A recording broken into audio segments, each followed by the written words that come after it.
अल्हम्दुलिल्लाह वस्सलातु वस्सलाम अला रसूलिल्लाह व अला आलिहि वसहबिहि अजमईन अम्मा बाद अऊज़ु बिल्लाहि मिनश शैतानिर रजीम बिस्मिल्लाहिर रहमानिर रहीम वमा खलक़तुल जिन्न वल इंसा इल्ला लियअबुदून रब्बि इश्रह ली सदरी वयस्सिर ली अमरी वहलुल उक़दतम मिन लिसानी यफ़क़हू क़ौली।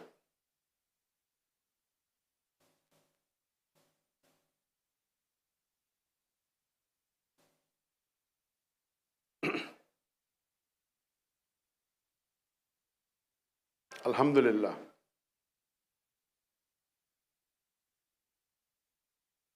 जनाब ऑनरेबल कामरान तिसौरी साहब, द गवर्नर ऑफ सिंध, मेरे बुजुर्गों और मेरे अजीज भाई और बहनों, अस्सलामु अलैकुम व रहमतुल्लाहि व बरकातुहू।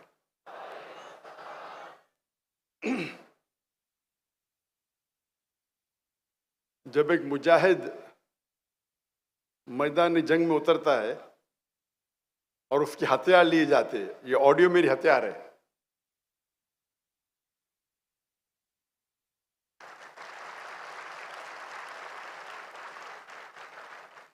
अल्लाह से उम्मीद करता हूं कि ये ऑडियो को जल्द से जल्द अच्छा करे।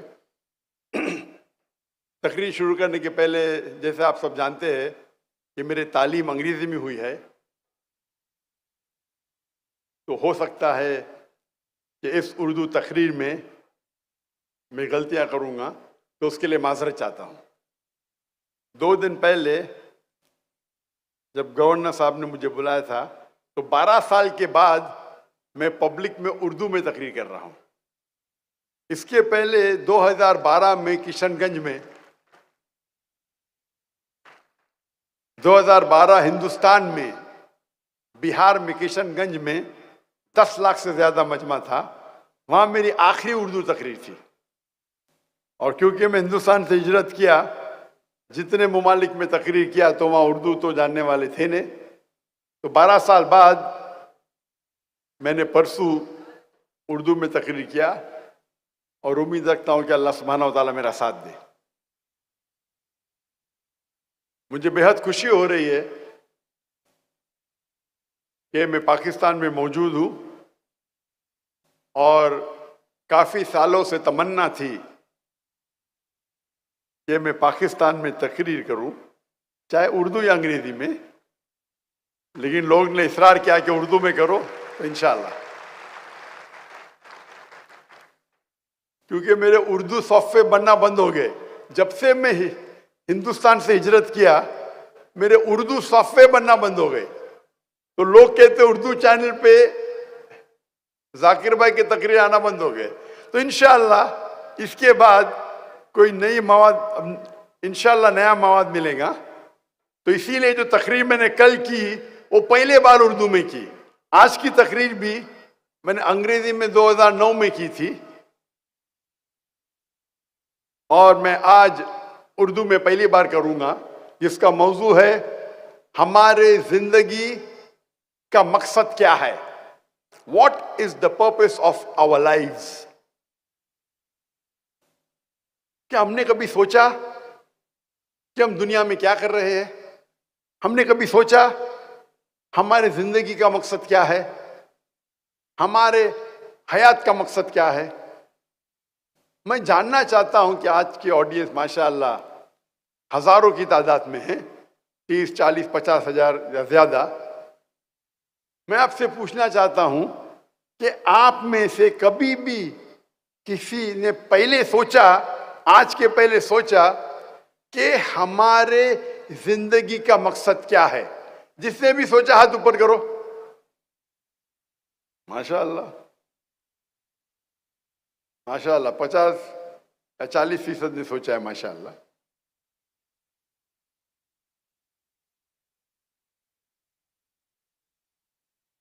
और इसका जवाब क्या है? हमारे जिंदगी का मकसद क्या है? क्या हमें जरूरी है जानना हमारे जिंदगी का मकसद क्या है? मैं आपको चंद मिसाल पेश करूंगा, फिर आप ये जान सकते हैं या समझ सकते हैं कि जिंदगी का मकसद जानना जरूरी है क्या नहीं।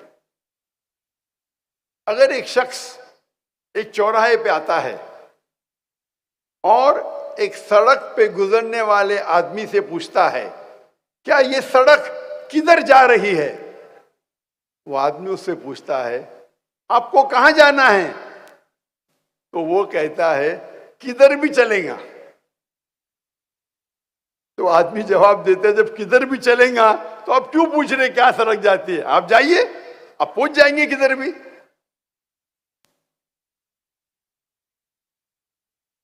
मैं और एक मिसाल देता हूं आपको। एक शख्स बिल्डर होता है, बोलता है मैं बिल्डिंग बांधूंगा। तो एक शख्स पूछता है कितने माले की बिल्डिंग बांधना चाहते हैं आप, तो बोलता मुझे पता नहीं। उस बिल्डिंग की एरिया क्या है, बोलता मुझे पता नहीं। तो इससे जाहिर होता है कि दोनों शख्स के पास देयर इज नो गोल, उनके पास टारगेट ही नहीं है। पहला शख्स जो चौराहे पे जाके पूछता है सड़क कहां जा रही है, उसे पता नहीं कहां जाने का है, उसके पास गोल ही नहीं है। जो शख्स बिल्डिंग बनाना चाहता है उसको पता नहीं कितने माले की बिल्डिंग है, वो बिल्डिंग की एरिया क्या है, ही हैज नो गोल, गोल ही नहीं है। एक वक्त एक पड़ोसी अपने पड़ोसी से पूछता है क्या आपका कुत्ता हमेशा कोई भी गाड़ी या मोटरसाइकिल जाती है तो उसके पीछे दौड़ता है। मैं सोचता हूं कि आपका कुत्ता कभी कोई गाड़ी को पकड़ेगा या मोटरसाइकिल को पकड़ेगा। तो पड़ोसी कहता है आप सोच रहे हो पकड़ेगा क्या, नहीं मैं सोचता हूं पकड़ेगा तो करेगा क्या। अगर वो गाड़ी के आगे आएगा तो करेगा क्या। तो इसे कहते हैं गोल विदाउट पर्पस। गाड़ी को पकड़ने का है पर पकड़ने के बाद करेगा क्या, गोल विदाउट पर्पस। मिसाल के तौर पे एक शख्स से पूछते हैं कि आप ग्रेजुएशन क्यों कर रहे हैं, तो बोलता है पता नहीं। आप ग्रेजुएशन करने के बाद क्या करेंगे, बोलता है पता नहीं, बस ग्रेजुएशन करने का है। यानी ग्रेजुएशन का गोल है, ग्रेजुएशन करने का टारगेट है, लेकिन क्यों करने का उसे पता नहीं। इसे कहते हैं पर्पस विदाउट गोल, गोल विदाउट पर्पस। एक तीसरी मिसाल है कि लोग अक्सर फॉलो करते हैं ब्लाइंडली, आंख बंद करके फॉलो करते। एक शख्स से पूछते कि आप कॉमर्स में ग्रेजुएशन करें, क्यों कर रहे, क्योंकि मेरा दोस्त कर रहा है, करने के बाद क्या करेंगे, मुझे नहीं पता। एक शख्स बॉलीवुड की हिंदी पिक्चर देखता है और देखता है कि वो हीरो अमिताभ बच्चन बॉम्बे में आता है, चंद दिनों में करोड़पति बन जाता है। तो समझता है मैं भी बॉम्बे आऊंगा या मैं कराची आऊंगा, 4-5 दिन में करोड़पति बन जाऊंगा। वो पिक्चर देख के हीरो से मुतासिर होता है। एक शख्स बोलता है कि मुझे हायोंडाई i10 खरीदने का है, क्यों, क्योंकि शाहरुख खान वो गाड़ी चलाते हैं। शाहरुख खान हायोंडाई i10 चलाते हैं, इसीलिए उसे हायोंडा खरीदने का है। मैं उससे कहता हूं शाहरुख खान कभी जिंदगी में वो एडवर्टीजमेंट में पहले कभी हायोंडा में बैठा नहीं होगा ना, कब बाद में बैठेगा। वो इश्तिहार के लिए, एडवर्टीजमेंट के लिए शायद बैठा होगा, उसके पास शायद BMW होंगी या मर्सिडीज होंगी। आप शाहरुख खान को देख ले हायोंडा में बैठते, आपको हायोंडा खरीदने का है। दूसरा शख्स कहता है कि मुझे टैगोर की घड़ी खरीदने का है। मेरा क्यों, क्योंकि शाहरुख खान टैगोर की घड़ी पहनते। तो इसे कहते हैं कि ब्लाइंडली फॉलोइंग। आप ब्लाइंडली फॉलो कर रहे, शायद आपके दोस्त को फॉलो कर रहे या हीरो को फॉलो कर रहे। आपका जो गोल है वो हीरो को फॉलो करना। आप समझते हैं कि आप टैगोर की घड़ी पहनेंगे तो शाहरुख खान बन जाएंगे, आप हैंडा खरीदेंगे तो शाहरुख खान बन जाएंगे। आपका गोल क्या है?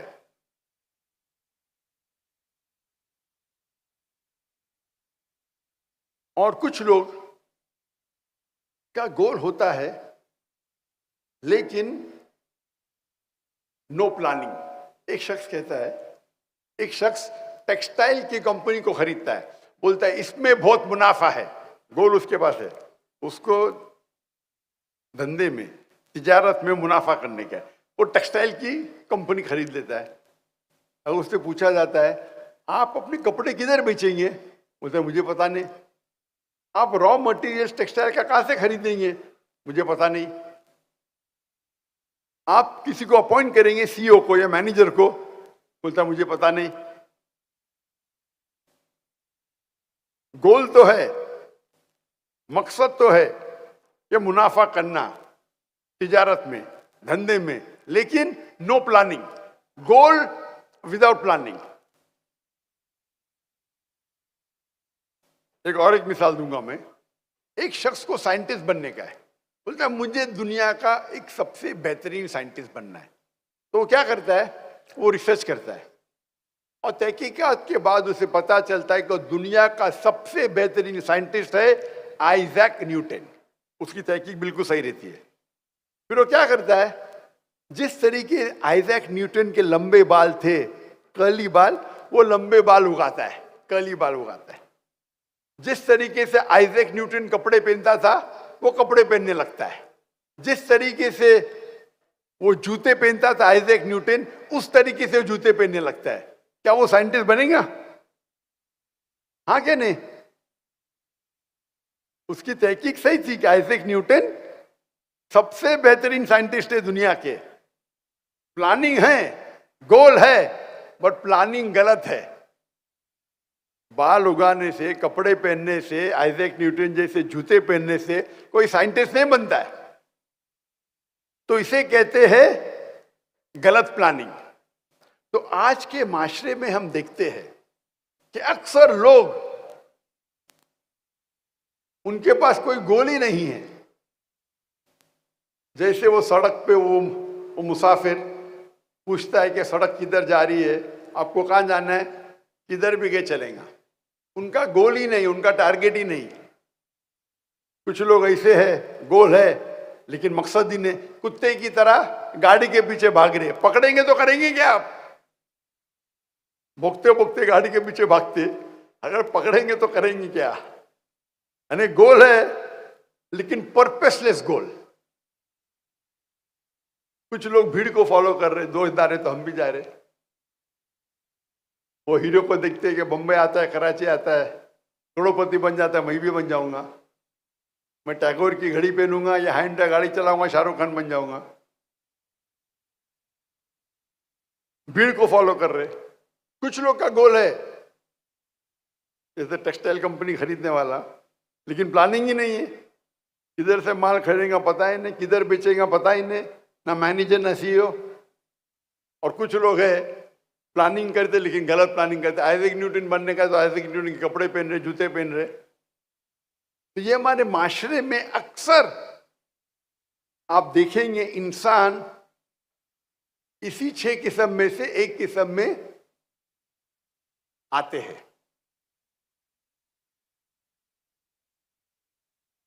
हमारी जिंदगी का मकसद क्या है?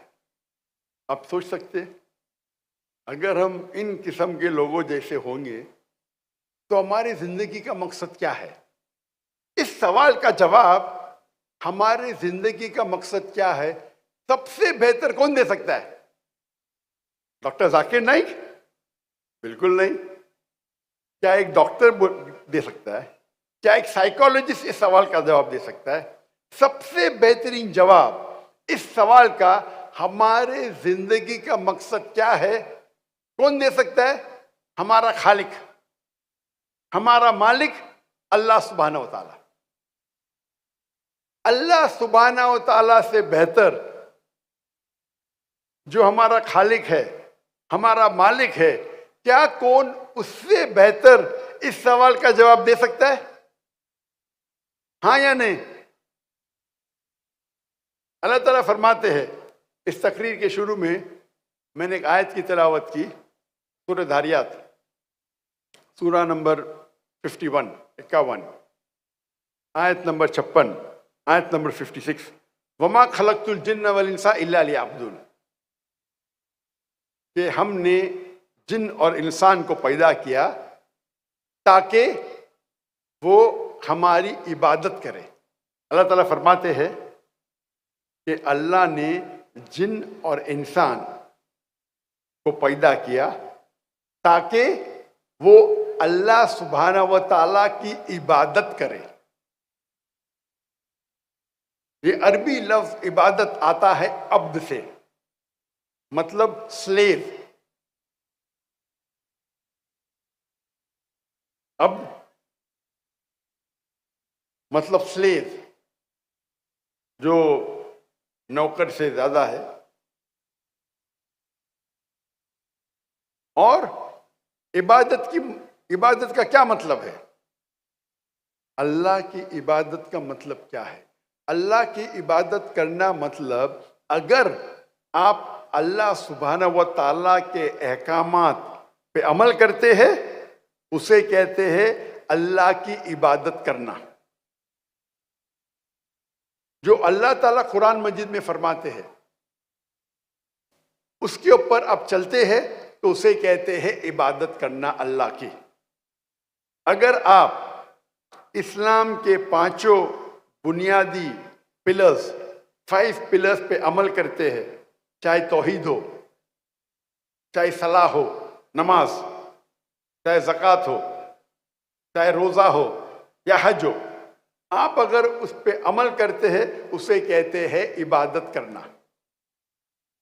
आप कोई भी हुक्म अल्लाह का, जो अल्लाह कुरान मजीद में फरमाते हैं या अल्लाह के रसूल के जरिए फरमाते हैं हदीस में, अगर उस पर आप अमल करते हैं उसे कहते हैं इबादत करना।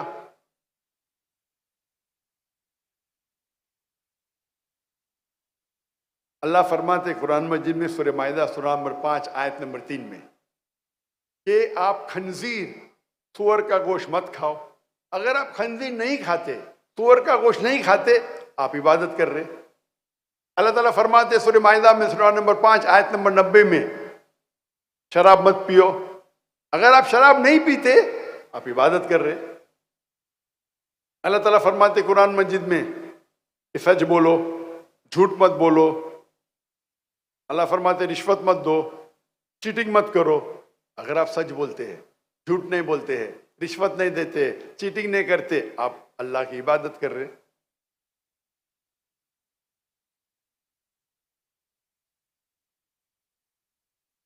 आप अल्लाह के कोई भी अहकाम पे अमल करते हैं, उसे कहते हैं अल्लाह की इबादत करना।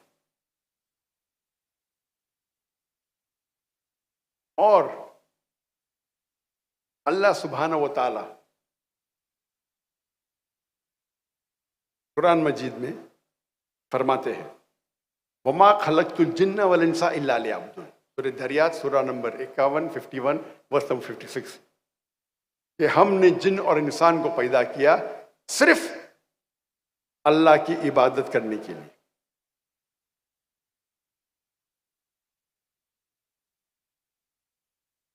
और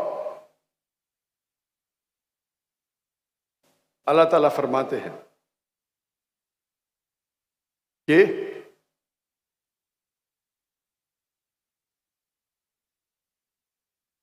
अगर आप कोई अगर इक्विपमेंट या मशीन को खरीदते हैं तो मशीन के साथ आता है इंस्ट्रक्शन मैन्युअल, उस मशीन को किस तरीके से इस्तेमाल करना। और जितनी पेचीदा मशीन है, जितनी कॉम्प्लिकेटेड मशीन है, उतनी ज़रूरत है आपको इंस्ट्रक्शन मैन्युअल की। अगर आप मुझे इजाज़त देते कि इंसान को मैं एक मशीन कहूँ, तो आज दुनिया में सबसे पेचीदा मशीन, सबसे कॉम्प्लिकेटेड मशीन है इंसान। क्या इंसान को इंस्ट्रक्शन मैनुअल की जरूरत नहीं है? क्या इस इंसान को इंस्ट्रक्शन मैनुअल की जरूरत नहीं है? इस कॉम्प्लिकेटेड मशीन इंसान की इंस्ट्रक्शन मैनुअल कौन सी है? इंस्ट्रक्शन मैनुअल है कुरान मजीद। ये कुरान मजीद इंसान की आखिरी इंस्ट्रक्शन मैनुअल है, किस तरीके से इंसान अपनी जिंदगी जीना चाहिए, इंसान के लिए क्या अच्छा है क्या बुरा है, क्या इजाजत है क्या ममनू है, वो इस किताब कुरान मजीद में लिखा है।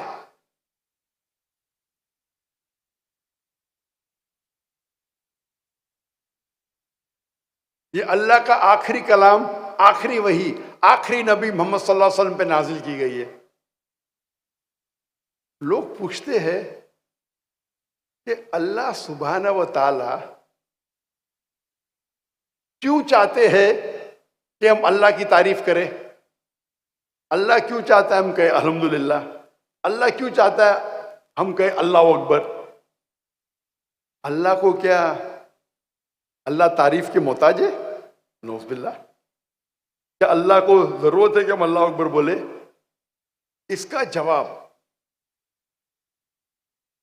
अल्लाह ताला फरमाते कुरान मजीद में, अल्लाह फरमाते हैं कि आपको अल्लाह की जरूरत है।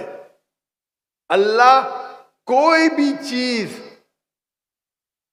अल्लाह को कोई भी चीज की जरूरत नहीं, और अल्लाह सारी तारीफ अल्लाह के लिए है।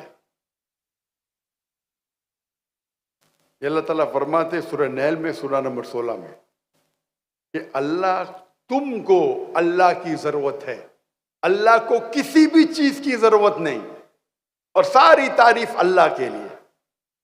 यू नीड अल्लाह सुब्हाना व ताला। Allah is free of all wants, worthy of all praises.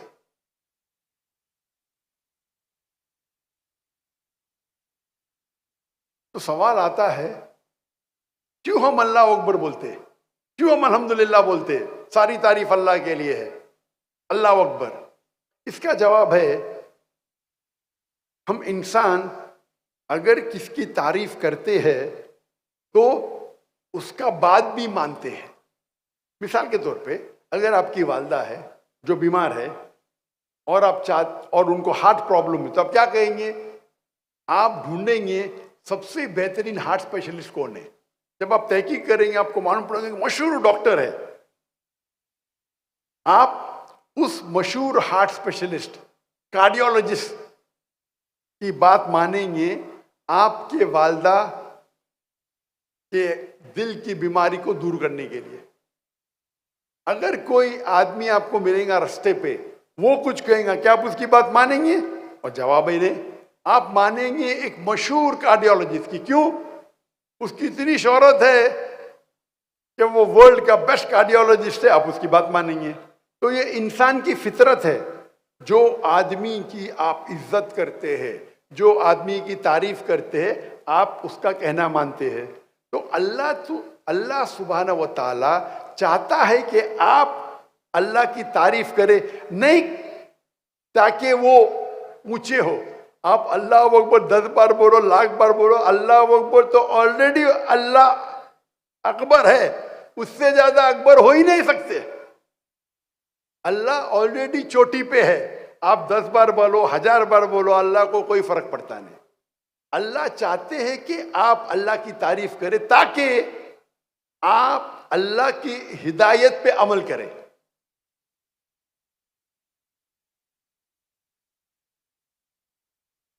Goal setting बहुत अहम है, बहुत इंपॉर्टेंट है। और जो लोग मैनेजमेंट के कुछ कोर्सेज किए हैं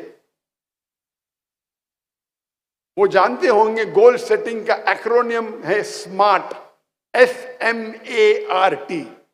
जो लोग मैनेजमेंट के कोर्सेज किए होंगे उसे कहते गोल सेटिंग स्मार्ट, SMART। लेकिन मैं खुद एक नया एक्रोनिम मैं मेरे मुसलमान भाई और बहनों से कहना चाहता हूं, आप इस्तेमाल कीजिए एक्रोनियम इस्लामिक, ISLAMIC। आए है इस्लामिक, मतलब आप जो भी गोल आपका है, आप देखिए क्या वो कुरान और हदीस से मिलता है।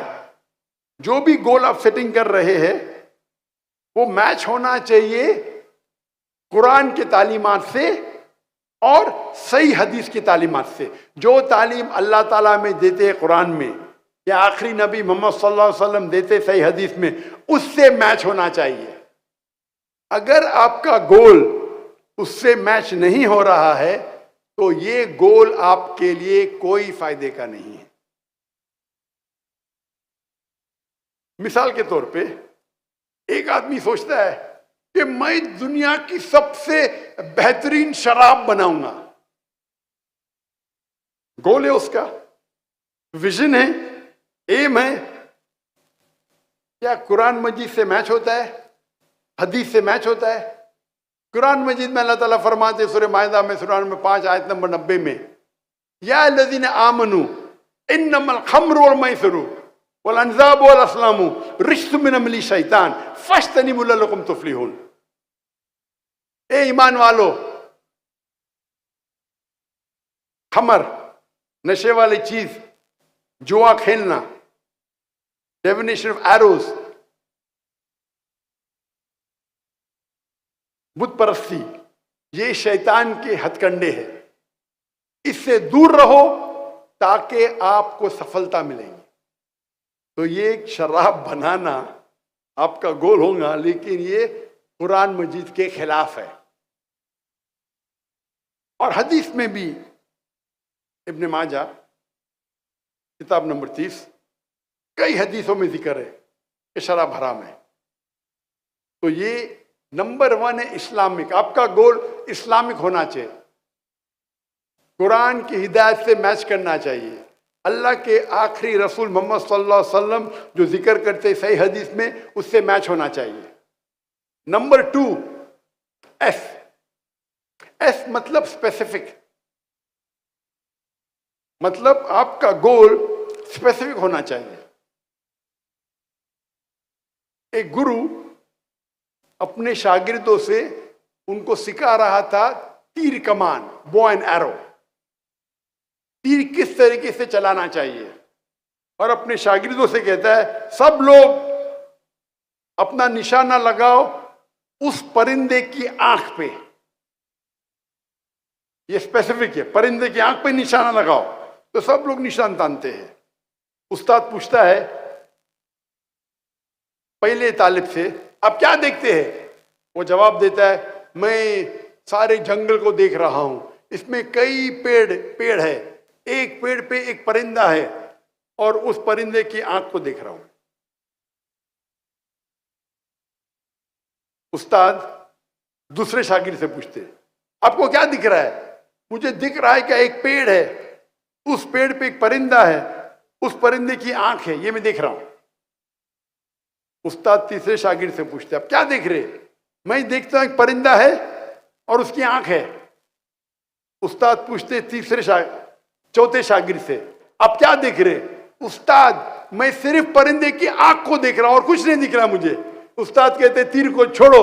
तीर छोड़ते और बराबर जाके आंख पे लगती है। ये गोल जो है स्पेसिफिक है, परिंदे की आंख, बर्ड्स आई। तो जब आप गोल सेटिंग करते हैं, इट शुड बी स्पेसिफिक।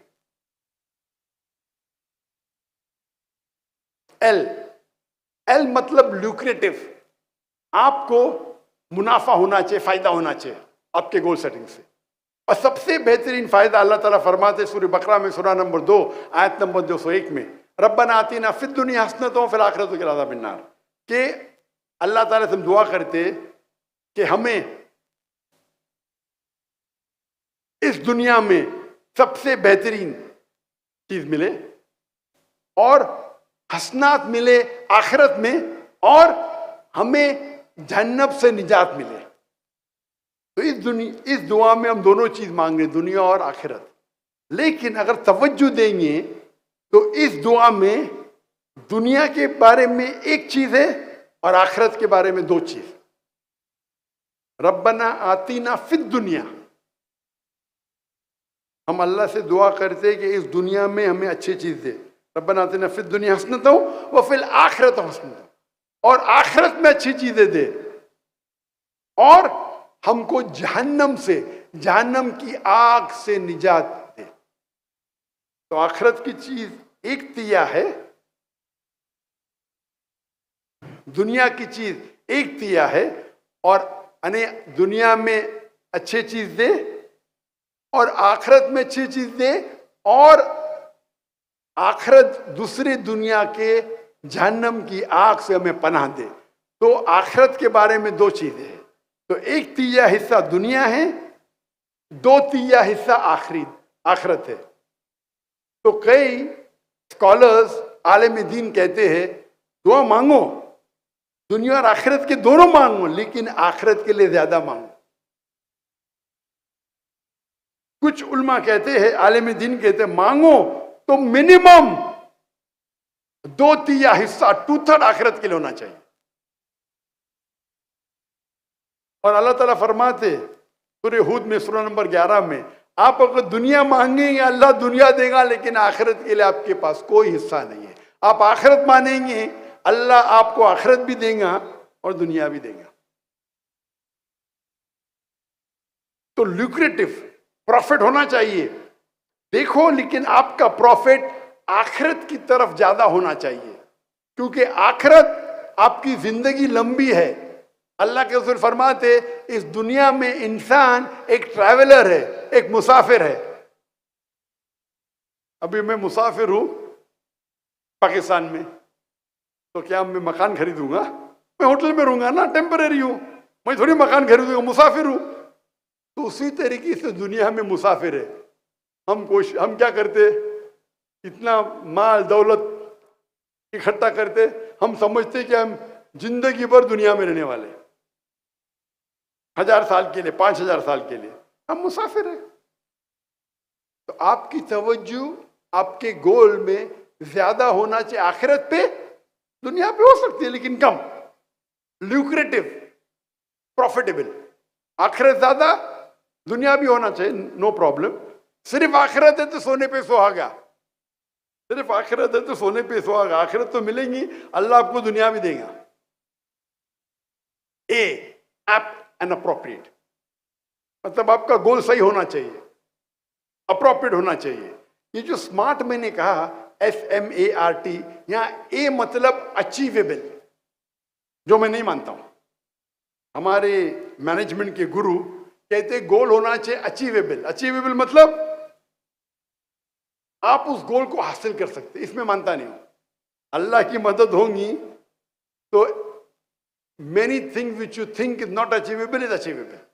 जो आप समझते आपको हासिल नहीं हो सकती, अल्लाह की मदद होगी तो हासिल हो सकती। अल्लाह ताला फरमाते सूरह इमरान में सूरह नंबर 3 आयत नंबर 160 में, अगर अल्लाह आपके साथ है तो कोई भी आपको हरा नहीं सकता है, अल्लाह आपको छोड़ देंगे तो कोई भी आपकी मदद नहीं कर सकता है। ए मोमिनो, अल्लाह पे भरोसा करो।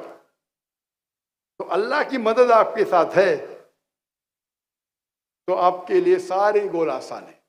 तो ये अचीवेबल जो है, हमारे मैनेजमेंट गुरु कहते, मैं इसमें नहीं मानता, मैं कहता हूं अप्रोप्रिएट होना चाहिए। M means measurable. आपका जो गोल है उसको आप नाप सकते हैं, मेजर कर सकते हैं। अगर वो गोल मेजरेबल नहीं है तो गोल आपका बेबुनियाद है। मिसाल के तौर पे कोई शख्स कहेगा कि मुझे दुनिया की सबसे ऊंची इमारत बनाना है, गोल तो है ऊंची इमारत, मेजरेबल है, नाप सकते क्या नहीं? अब तहकीक करेंगे दुनिया की सबसे ऊंची इमारत कौन सी है? बुर्ज खलीफा। उसका हाइट क्या है? 834 मीटर्स। तो स्पेसिफिक 834 मीटर्स मेजरेबल है। 834 मीटर ऊंची है बुर्ज खलीफा दुबई में, दुनिया के सबसे ऊंची इमारत आज की तारीख में। अगर आपको उससे ऊंची बनाना है तो 835 बना दो, आपका रिकॉर्ड टूट जाएगा। तो मेजरेबल है, गोल को आप नाप सकते हैं। आय, इंटेंशन, नियत। आप अगर जो गोल हासिल करना चाहते उसकी नियत होना चाहिए खुसूसन अल्लाह की रजामंदी। जो गोल के पीछे आप भाग रहे, जो गोल के पीछे मेहनत कर रहे, उसका इंटेंशन, उसकी नियत होना चाहिए अल्लाह की रजामंदी। सही बुखारी जो कुरान के बाद सबसे ऊंची किताब इस्लाम में है, सही बुखारी के अंदर पहली किताब, पहला वॉल्यूम, पहली हदीस, इन्नमल अमाल बिन्निया। आपके जो भी अमल है आपके नियत पे दारोमदार है। तो आपकी नियत इस गोल को अचीव करने के लिए होना चाहिए अल्लाह की रजामंदी। अगर आपका इंटेंशन अल्लाह की रजामंदी नहीं है तो आपका ये गोल सही नहीं है, इस इंटेंशन। और आखिरी है C, Islamic, ISLAMI, C means consistent. मतलब आप कंसिस्टेंट होना चाहिए। ऐसा नहीं कि आज में पल में तोला पल में मासा, कंसिस्टेंट होना चाहिए लगातार। और अल्लाह के रसूल फरमाते, आप कोई भी काम करो, भले छोटा करो, कंसिस्टेंट करो, लगातार करो। चैरिटी भी देते, कंसिस्टेंट करो। ऐसा नहीं कि एक दिन दे दिए बाद में पूरे साल भूल गए। तो इस्लाम में जो चीज कंसिस्टेंट है उसकी अहमियत ज्यादा है। मिसाल के तौर पे आपका टारगेट है कि मैं इस रमजान में पूरा कुरान मजीद पढ़ूंगा, तो आपका टारगेट होना चाहिए 30 दिन है, 30 पारे है, 30 जुज है, मैं हर रोज एक जुज पढ़ूंगा, हर रोज एक पारा पढ़ूंगा। इंशाअल्लाह रमजान में पूरा कुरान मजीद आप पढ़ लेंगे। आप 2-3 दिन पढ़ेंगे फिर बंद कर लेंगे, तो कंसिस्टेंसी नहीं है। आपको कुरान मजीद का हिफ्ज करने का, आप अपने दिल पे लेंगे तो हर रोज मैं 5 पेजेस हिफ्ज करूंगा, या 3 पेजेस या 2 पेज, जो भी है, कंसिस्टेंसी। तो आपके गोल में अगर कंसिस्टेंसी रहेंगी तो इंशाअल्लाह आप सफलता पाएंगे। तो ये था एक्रोनियम इस्लामिक। और हमारे मैनेजमेंट गुरु एक लफ्ज है कि मैनेजमेंट ट्रेनिंग बहुत होते हैं और हम देखते कई किताबें लिखी गई, कई कोर्सेज अवेलेबल है।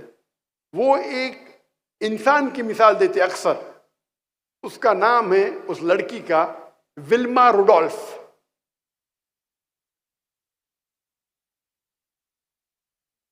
इस मजमे में किसने नाम सुना है विल्मा रुडोल्फ का? हाथ ऊपर करो। विल्मा रुडोल्फ, माशाअल्लाह, एक जन भी विल्मा रुडोल्फ का नाम नहीं। मतलब आपने मैनेजमेंट कोर्स नहीं किया है। अच्छी बात है, कुरान में अच्छा मैनेजमेंट है, तो कोई गुनाह नहीं किया आपने। लेकिन जो शख्स मैनेजमेंट कोर्स किया है, MBA किया है, उसे विल्मा रुडोल्फ का नाम तो मालूम होना चाहिए। मैंने मैनेजमेंट कोर्स नहीं किया, मैं तकरीर की तहकीक कर रहा था तो विल्मा रुडोल्फ को, मेरा मैनेजमेंट कुरान मजीद है। विल्मा रुडोल्फ एक लड़की थी जिसको पोलियो हुआ था, पोलियो। और डॉक्टर ने जवाब दे दिया था कि ये लड़की कभी भी अपने पैर जमीन पे रख ही नहीं सकेंगी। वो ब्रेसिस पहनती थी, वो पोलियो वाले पहनते, ब्रेसिस बोलते हैं अंग्रेजी में, मतलब अपने पैर पे कोई एक इक्विपमेंट होता है, उसे कहते हैं ब्रेस। तो डॉक्टर ने कहा ये लड़की कभी भी अपने पैर अपनी जमीन पे नहीं रख सकती। लेकिन उनकी जो वालदा थी, उनकी अम्मी थी, वो बहुत माशाअल्लाह, उनका जो था हौसला, उनकी वालदा ने विल्मा से कहा, बेटी आप जो सोचना चाहे सोचो, आप कर पाएंगे। तो विल्मा बोलती है कि मैं चाहती हूं कि मैं दुनिया की सबसे फास्टेस्ट लड़की बनूं भागने के रेस में। सोच सकते, चल नहीं सकती, और वो बोलती है मुझे दुनिया की, चल नहीं सकती और बोली भागेंगी तो भी समझेंगे, दुनिया की सबसे तेज भागने वाली औरत बनना चाहती हूं।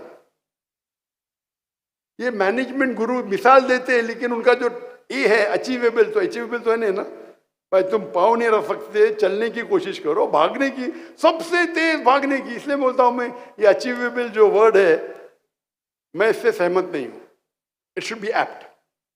तो 9 साल की उम्र में विल्मा अपने ब्रेसेस को उतार देती है, बोलती मैं ये ब्रेसेस नहीं पहनूंगी। और 13 साल की उम्र में वो पहली बार भागने के दौड़ में लड़कियों के साथ रेस में एंटर करती है, और वो आती है लास्ट। फिर भी वो कंसिस्टेंट थी, नहीं मैं फिर भी कोशिश करूंगी। इतनी कोशिश करती है कि सन 1960 में ओलंपिक्स में उसको 3 गोल्ड मेडल मिलते, 100 मीटर्स, 200 मीटर्स, 400 मीटर्स। जिस लड़की को पोलियो था, ये दुनिया का हिस्ट्री का रिकॉर्ड है, पोलियो की लड़की आम सेहतमंद लड़कियों के साथ भागती है, और 1960 के ओलंपिक्स में 3 गोल्ड मेडल मिलते। Fastest women on the earth in 1960, 100 metres, 200 metres, 400 metres, 100 metre की दौड़, 200 मीटर की दौड़, 400 मीटर की दौड़। तो इसकी मिसाल लेके लोग इसकी मिसाल देते, विल्मा रुडोल्फ। हम ये मिसाल को अगर देखेंगे स्मार्ट की तरफ से, स्पेसिफिक, बिल्कुल स्पेसिफिक है कि मुझे दुनिया की फास्टेस्ट लड़की बनना है। मेजरेबल, हाँ, 100 मीटर डैश का अभी रिकॉर्ड क्या है, लड़कियों का 10 सेकंड है या 9 सेकंड है, मेजरेबल, मुझे उससे कम करना है। अचीवेबल, अचीवेबल तो लगता नहीं, इसलिए बोलता अचीवेबल सही नहीं है। अल्लाह की मदद है तो जो अचीवेबल नहीं वो भी अचीवेबल हो सकता है।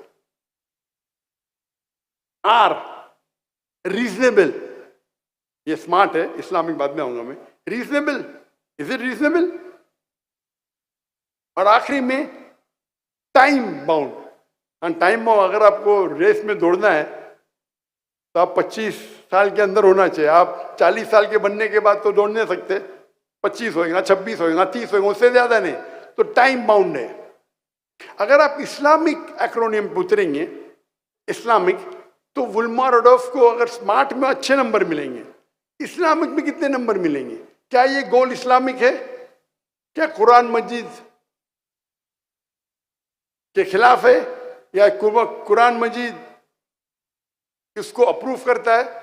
कुरान मजीद के खिलाफ तो नहीं है, हम कहेंगे ऑप्शनल, हाई मार्क्स नहीं मिलेंगे, लेकिन खिलाफ तो नहीं, भागना हराम नहीं है, लेकिन कोई इस्लामिक बेनिफिट नहीं इसमें, तो एवरेज। स्पेसिफिक, बिल्कुल स्पेसिफिक था। ल्यूक्रेटिव, प्रॉफिटेबल, दुनिया में, आखिरत में तो 0। आप अगर सबसे अच्छे भागने में, जन्नत में नंबर 1 मिलेंगे आपको, क्या पहले एंट्री थोड़ी मिलेंगी? आप अगर भागने में अच्छे हैं तो क्या जन्नत के दरवाजे पे पहले पहुंचेंगे? बिल्कुल नहीं। इस दुनिया में प्रॉफिटेबल हो सकता है, गोल्ड मेडल मिला, आखिरत में नो प्रॉफिट। ए, अचीवेबल, अल्लाह की मदद हुई तो अचीवेबल। मेजरेबल, मेजर कर सकते हैं। रिकॉर्ड क्या है? 10 सेकेंड, उससे कम करो, 9 सेकेंड, उससे कम करो। आए, इंटेंशन, क्या इंटेंशन अल्लाह की रजामंदी है? मुझे लगता तो नहीं, क्योंकि विल्मा रुडोल्फ मुसलमान तो थी नहीं, अल्लाह की रजामंदी की वजह से तो भागी नहीं हुई। सी कंसिस्टेंसी थी, तो मार्क्स उसको एवरेज मिलेंगे। अभी हम कंपेयर करते हैं एक ऐसे शख्स से जिसने मेरी जिंदगी बदल दिया, उसका नाम है शेख अहमद दीदात। और शेख अहमद दीदात की हिस्ट्री पढ़ेंगे तो वो भी अल्हम्दुलिल्लाह एक मिसाल है। अहमद दीदात साहब, शेख अहमद दीदात, जिससे मुतासिर हुआ, जिसके वजह से मैं आज खड़ा हूं, आज आपके सामने खड़ा हूं मैं, जिसने मुझे इंस्पायर किया वो शेख अहमद दीदात थे। नहीं तो मैं हो सकता है कोई ऑपरेशन थिएटर में सर्जरी करता होता, तो मैं दिल के डॉक्टर से रूह का डॉक्टर बन गया अल्हम्दुलिल्लाह। From doctor of body to doctor of soul.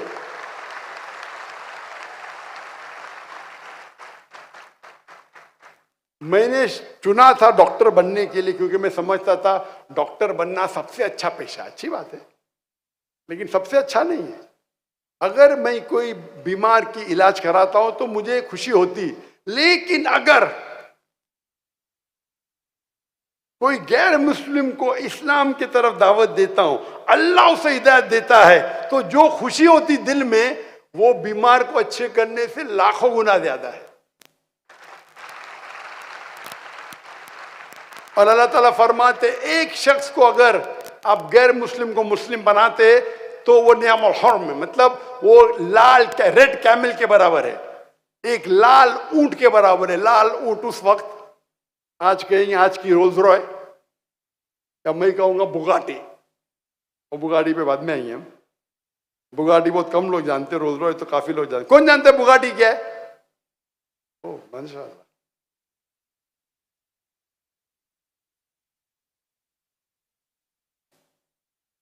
तो अगर आप शेख अहमद दीदात को इस मिसाल की गोल सेटिंग पे चेक करेंगे, इस्लामिक था। दीदात साहब सिर्फ छठी पास थे, सिर्फ छठी, स्कूल भी पास नहीं किया, सिर्फ छठी। उनकी माशरी हालत इतनी कमजोर थी कि बचपन से उन्हें काम करने लगा। वो इंडिया से, सूरत से, मुझे पता है कई मुसलमान यहाँ मेमन कौम गुजरात से है, तो शेख दीदात से तटकेश्वर से, गुजरात से थे, तटकेश्वर। वो छोटी उम्र में हिजरत करते हैं टू साउथ अफ्रीका और वहां नौकरी करते हैं as a salesman in a furniture shop. Furniture की दुकान में सेल्समैन और ड्राइवर की नौकरी करते। लगातार रोज उन्हें क्रिश्चियन मिशनरी परेशान करते थे, कुरान में ये गलती है, तुम्हारा मजहब इतना बेकार है, तुम्हारा अल्लाह सुब्हानहू व तआला नऊज़ बिल्लाह, हर रोज। और शेख दीदात उसे सह नहीं सकते थे, ये मेरे दिन को मैं छठी पास हूं, मुझे आके कुरान के खिलाफ बात करते, मेरे आखिरी नबी के खिलाफ बात करते, बोलते कुरान में ये गलती है, कुरान में वो गलती है, तुम्हारा दीन नऊज़ बिल्लाह बेकार है। तो दीदात साहब को गोल, मैं किसी ना किसी तरीके से ये क्रिश्चियन मिशनरी का जवाब तो दूंगा। छठी पास, अभी ये लोग सब बैचलर्स, मास्टर्स, पीएचडी, और शेख दीदात छठी पास, हिंदुस्तान से आके साउथ अफ्रीका में।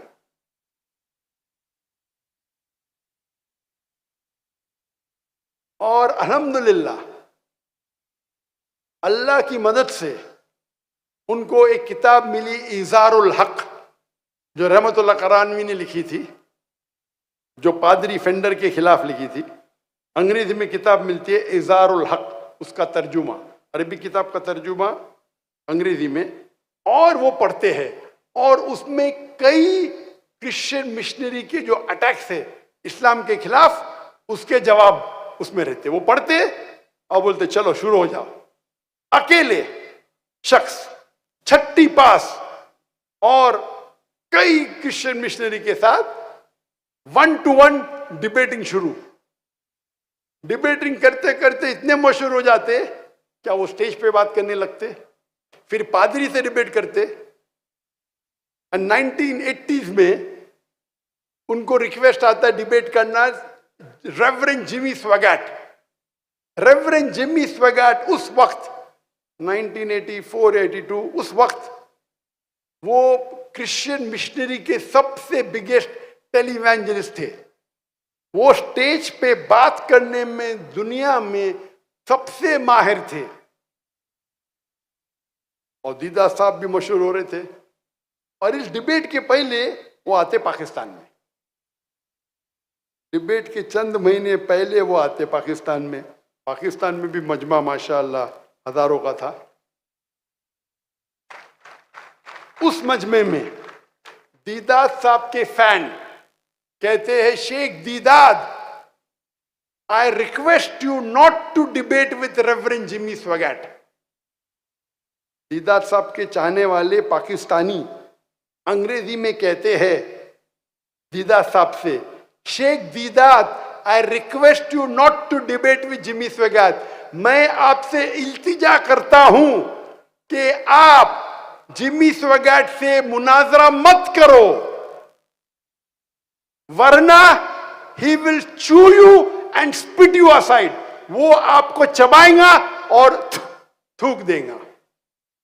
आप सोचिए दीदाद का मन उस वक्त क्या, वो आता है पाकिस्तान में तकरीर करने के लिए, अभी भी तकरीर मौजूद है, और उसके चाहने वाले कहते मैं आपका फैन हूं, लेकिन मैं जिमी स्वैगर्ट को जानता हूं, मेरी इल्तिजा है कि आप जिमी स्वैगर्ट से डिबेट मत करो, वो दुनिया का सबसे माहिर स्पीकर है, वो आपको चबाएगा और थूकेगा।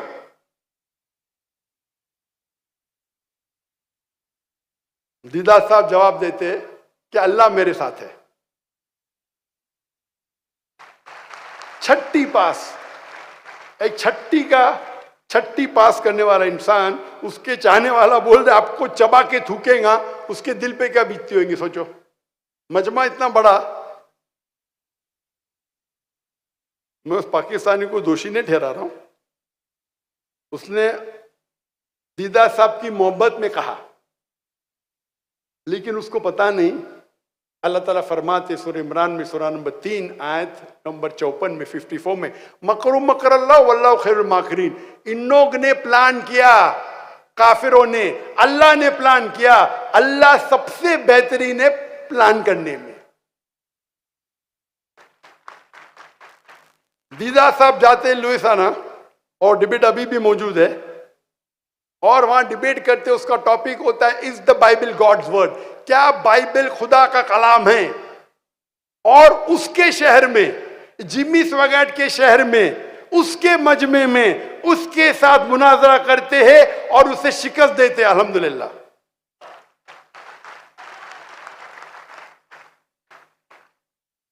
और उसके बाद सन 1986 में दीदाद साहब को शाह फैसल का अवार्ड मिलता है। Shah Faisal King Faisal award Islamic दुनिया का सबसे ऊंचा अवार्ड है। सन 1986 में शेख दीदाद को शाह फैसल अवार्ड मिलता है, और उसके बाद शेख दीदाद की जो शोहरत है वो दुनिया में और फैलती है। क्या उनने जिमी स्वैगर्ट का मुकाबला किया और उसे शिकस्त दिया।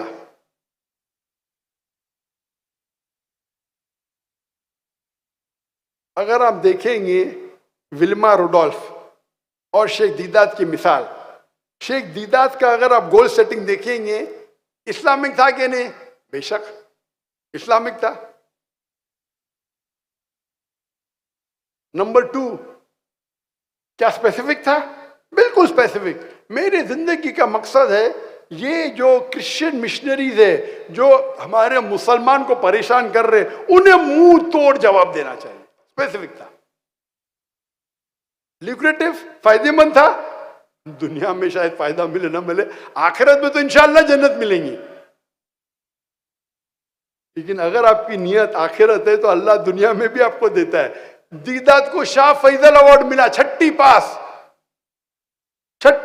और शाह फैसल अवार्ड, वो नोबेल प्राइज है दुनिया, इस्लामिक दुनिया का नोबेल प्राइज है।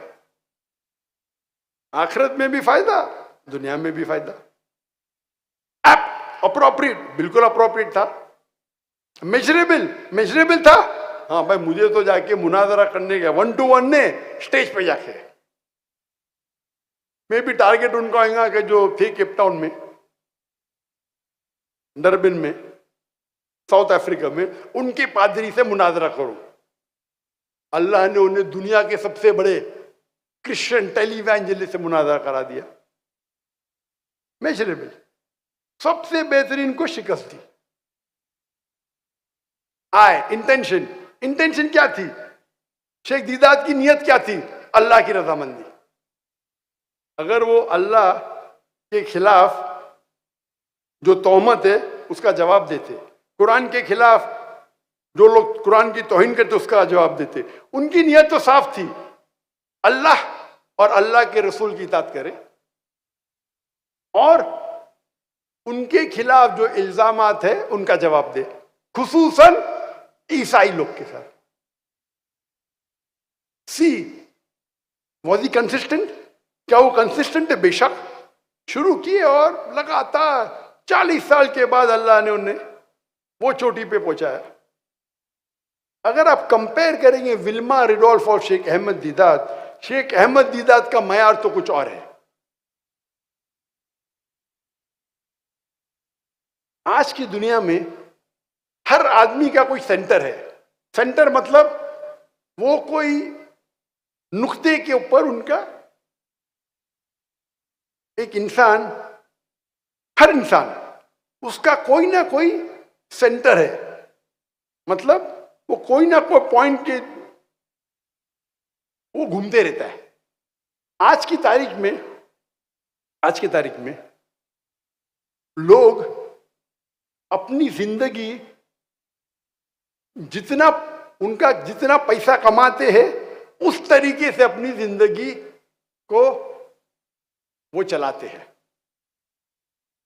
आज की तारीख में अक्सर 90% बोलो, 95% बोलो, इंसान जितना पैसा कमाते उस तरीके से वो कपड़े पहनेंगे, उस तरीके से उनकी गाड़ी होगी, उस तरीके से उनका घर होगा।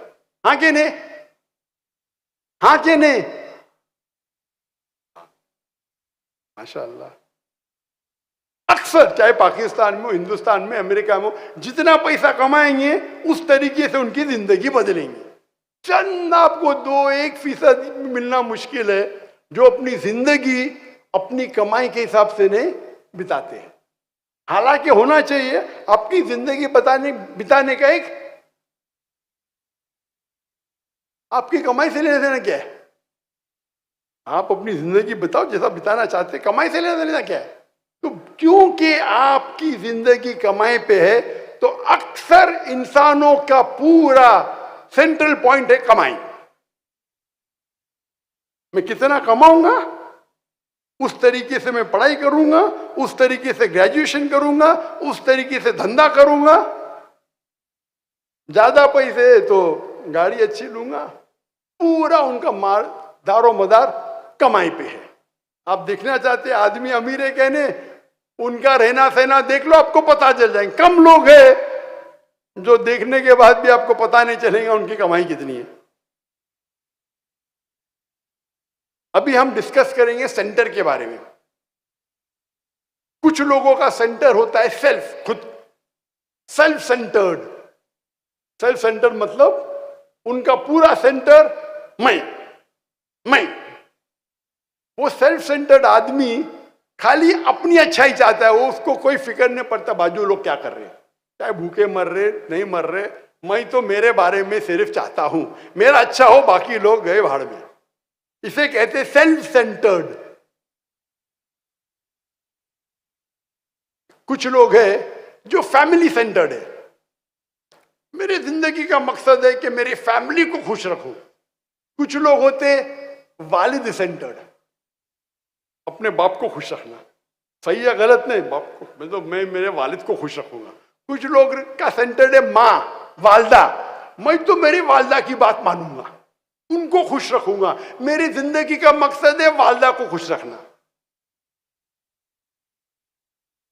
और फिर हदीस पेश करेंगे, अरे कुरान में लिखे, हदीस में लिखे, माँ बाप की बात मानो। अरे मैंने कब कहा नहीं, वो बाप सही कहता है गलत कहता है मैं तो बात मानूंगा। ये इस्लाम नहीं है। कुरान की आयत है सूरा नंबर 31, सूरा लुकमान आयत नंबर 14।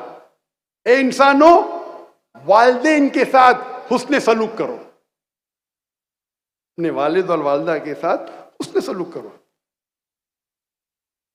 और आपकी मां ने जो आपको पेट के अंदर 9 महीने रखा और उसके बाद 2 साल जो विनिंग की।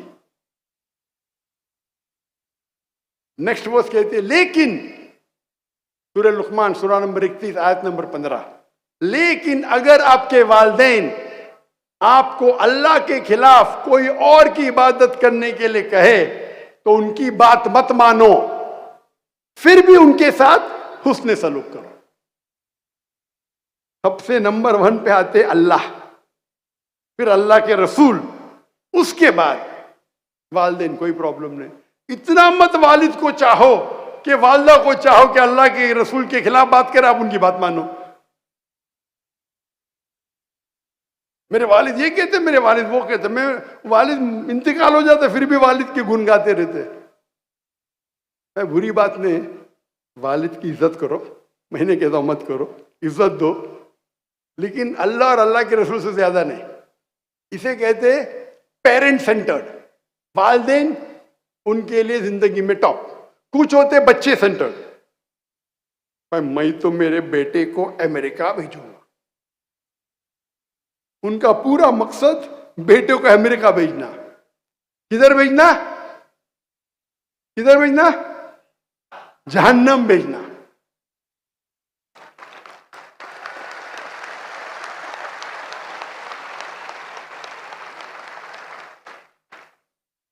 मैं अक्सर दौरा करता हूं गल्फ कंट्री का।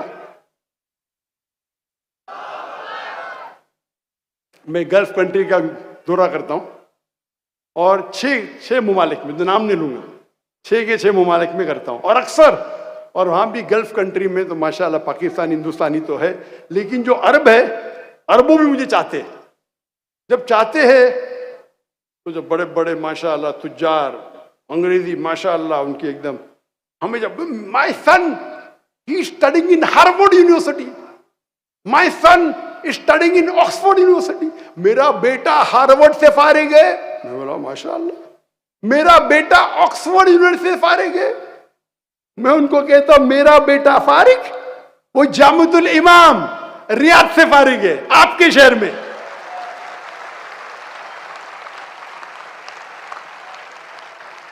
हिंदुस्तान में पैदा हुआ, बंबई में पैदा हुआ, बचपन से अरबी जबान सिखाई, अमेरिका नहीं भेजा, डॉक्टर ने बनाया, आपके मुल्क रियाद में भेजा, जो मेरे नजदीक की सबसे बेहतरीन इस्लामिक यूनिवर्सिटी है, जामुतुल इमाम मोहम्मद बिन सऊद यूनिवर्सिटी।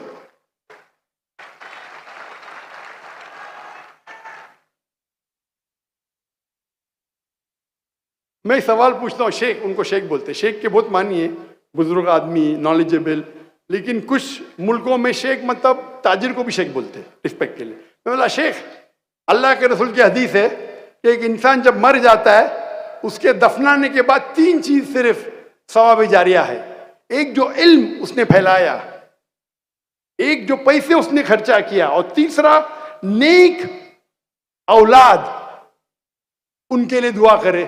तो मैं पूछता हूं, आपका बेटा बड़ा डॉक्टर है अमेरिका से, आपका बेटा मैनेजमेंट एक्सपर्ट है ऑक्सफोर्ड यूनिवर्सिटी से, मैं ये पूछना चाहता हूं, आपके मरने के बाद आपका बेटा अगर ऑक्सफोर्ड से जाके दुआ करे या जामुतुल इमाम से दुआ करे, किसमें आपको ज्यादा सवाब मिलेंगी? उनका मुंडी नीचे हो जाती। तो जाकिर से बहस करना अच्छी बात है।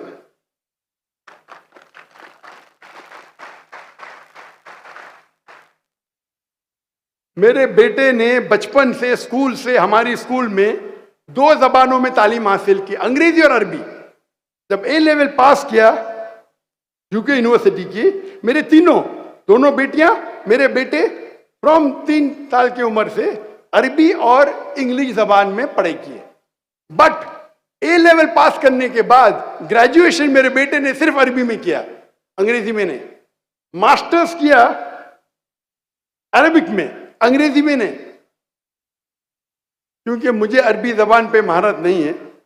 मैं जानता हूं मेरी कमजोरी, मैं चाहता हूं कि मेरे बेटे को मैं मेरे से अच्छा बनाऊं। अच्छा बनाने के लिए तालीम काफी नहीं, नंबर 1 अल्लाह की मदद। तो तालीमात के सिलसिले में, फैसिलिटी के सिलसिले में मेरे से कम लाख गुना ज्यादा फैसिलिटी दिया मैंने, लाख गुना बेशक। लेकिन जब तक अल्लाह की आई मदद है, लेकिन जब तक जितनी मदद मुझे आए उतनी नहीं आएंगी, तो मैं कहता हूं कि अल्लाह पे भरोसा करो, अल्लाह पे ईमान लाओ, अल्लाह पे तकवा करो। आप यूनिवर्सिटी आपको माहिर नहीं बनाएंगे, वो तो डिग्री है बस लोग को दिखाने के लिए। शेख दीदात के पास कोई डिग्री नहीं थी,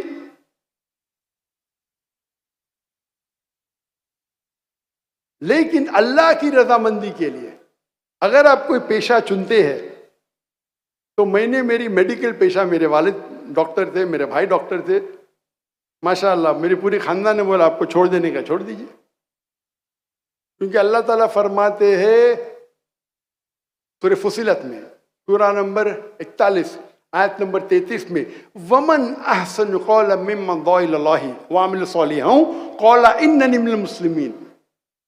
कौन शख्स सबसे बेहतर है? वो शख्स जो लोगों को अल्लाह की तरफ बुलाता है, अच्छे अमाल करता है और कहता है कि मैं मुस्लिम हूं। कौला इन्ननी मिनल मुस्लिमीन, कहता है कि मैं मुस्लिम हूं। तो आप देखेंगे जो शेख अहमद दीदात के मुकाबले में Wilma Rudolph, Sheikh Ahmed Deedat follow कर रहे थे इस्लामिक तरतीब, और हम देखेंगे जो सेंटर्ड है, हम डिस्कस कर रहे थे सेंटर्ड, चिल्ड्रन सेंटर्ड, वहां से हम भटकने वापिस आते। चिल्ड्रन सेंटर्ड नंबर 2 था, फैमिली सेंटर में उसका तीसरा हिस्सा था चिल्ड्रन सेंटर्ड। तो लोग अपने बच्चे के लिए कुछ भी करेंगे, कर्ज लेंगे, रिबा पे कर्ज लेंगे, बेटे को लेकिन अमेरिका भेजेंगे, ऐसा सोच रहे का जन्नत भेज रहे। और अल्लाह की मदद है, मेरे तकरीर के वजह से हजारों पाकिस्तानी, हजारों हिंदुस्तानी मुसलमान जो अमेरिका जाने वाले थे, कनाडा जाने वाले थे, नहीं गए। मैं ये नहीं कहता हूं कि 100% लोग को मैं मुतमईन कर सका, उसके ऊपर अलग तकरीर दूंगा मैं। नहीं, वो पाकिस्तान मुल्क में बहुत खराबी है, ये है वो है। मैं बोला जो भी खराबी है अमेरिका से अच्छी है।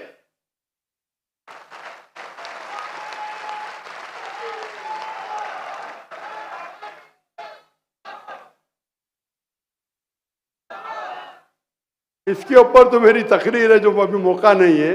मैं बोला मुसलमान को एक मुस्लिम मुल्क छोड़ के दूसरे मुल्क जा सकते हैं, दूसरे मुस्लिम मुल्क, लेकिन एक गैर मुस्लिम मुल्क, ये तो मेरे हिसाब से इजाजत ही नहीं है। वो जाते पैसे के लिए, पैसे कमाने के लिए, नाम कमाने के लिए।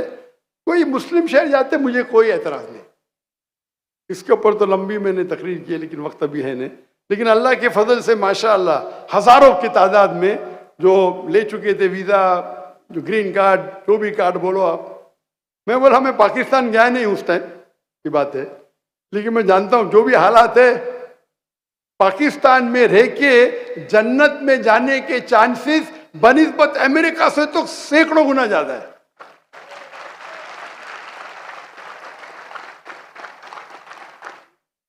तो ये हम कह रहे थे चिल्ड्रन सेंटर्ड, यानी बच्चे को जहन्नम में डालने के लिए आप कुछ भी करेंगे।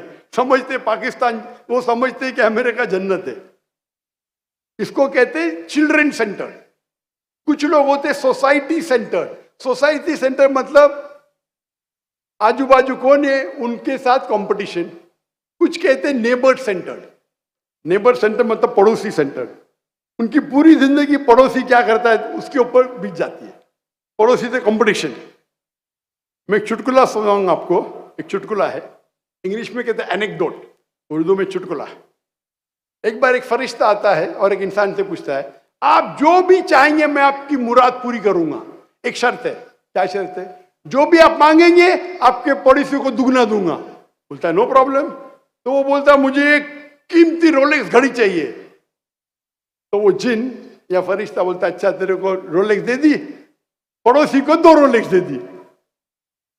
फिर वो बोलता है कि मुझे एक रोल्स रॉय गाड़ी चाहिए। तो वो जिन या फरिश्ता उसको रोल्स रॉय गाड़ी देता है, पड़ोसी को 2 रोल्स रॉय गाड़ी देता है। गोस्ट या कुल्ले मैन जो भी है, फैंटम और हाई लेवल की। फिर वो बोलता है मुझे 10 बेडरूम का बंगला चाहिए। फरिश्ता उसको दे देता है। उसके पड़ोसी को 2 बंगला देता है 10-10 बेडरूम के। बोलता क्या हो रहा है ये? वो फरिश्ते बोलते एक आखिरी ख्वाहिश। क्या है? मेरी आंख फोड़ो, एक आंख फोड़ दो।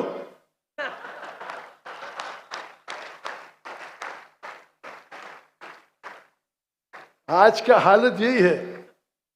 उसको अपने से देखो, पड़ोसी से जीतना चाहिए। मेरी एक आंख फूटेंगी, पड़ोसी की दोनों आंख फूटेंगी, पाला जिंदगी सफल, जन्नत मिल गई। इसे कहते हैं पड़ोसी सेंटर्ड। અને पूरी अपनी जिंदगी पड़ोसी की घूम रही है। पड़ोसी क्या करता है, मैं पड़ोसी से कंपटीशन ले रहा हूं, तो फरिश्ते को बोलता है मेरी आंख फोड़, मेरे पड़ोसी की दोनों आंख फूट जाएगी। ये हालत है हमारे आज के माशरों में, और कई मुसलमान भी ऐसे हैं। माफ करना, नहीं होना चाहिए है, लेकिन कुछ लोग है एनिमी सेंटर्ड। एनिमी सेंटर्ड में मेरा दुश्मन क्या कर रहा है, मेरे दुश्मन मेरी प्लानिंग क्या कर रहा है, मेरे खिलाफ क्या कह रहा है, तो मैं उसका रिप्लाई करूंगा। सोशल मीडिया में दिया तो मैं उसका जवाब दूंगा। एनिमी सेंटर्ड, मेरा दुश्मन क्या, उसकी पूरी जिंदगी दुश्मन क्या कर रहा है उसके अंदर बीत जाती है। माशाअल्लाह, मैं दावती मैदान में मेरे चाहने वाले करोड़ हुए तो दुश्मन भी है ना हजारों, भाई है ना। अगर मैं उनके पीछे भागते रहूं तो दावती काम छोड़ने पड़ेगा ना। एक कहावत है, when people throw stones at you, raise yourself so high so that the stone doesn't reach you। अगर कौन आप पे पत्थर फेंकता है, अपने आप को इतनी ऊंचाई पे पहुंचाओ कि पत्थर आप तक नहीं पहुंचे।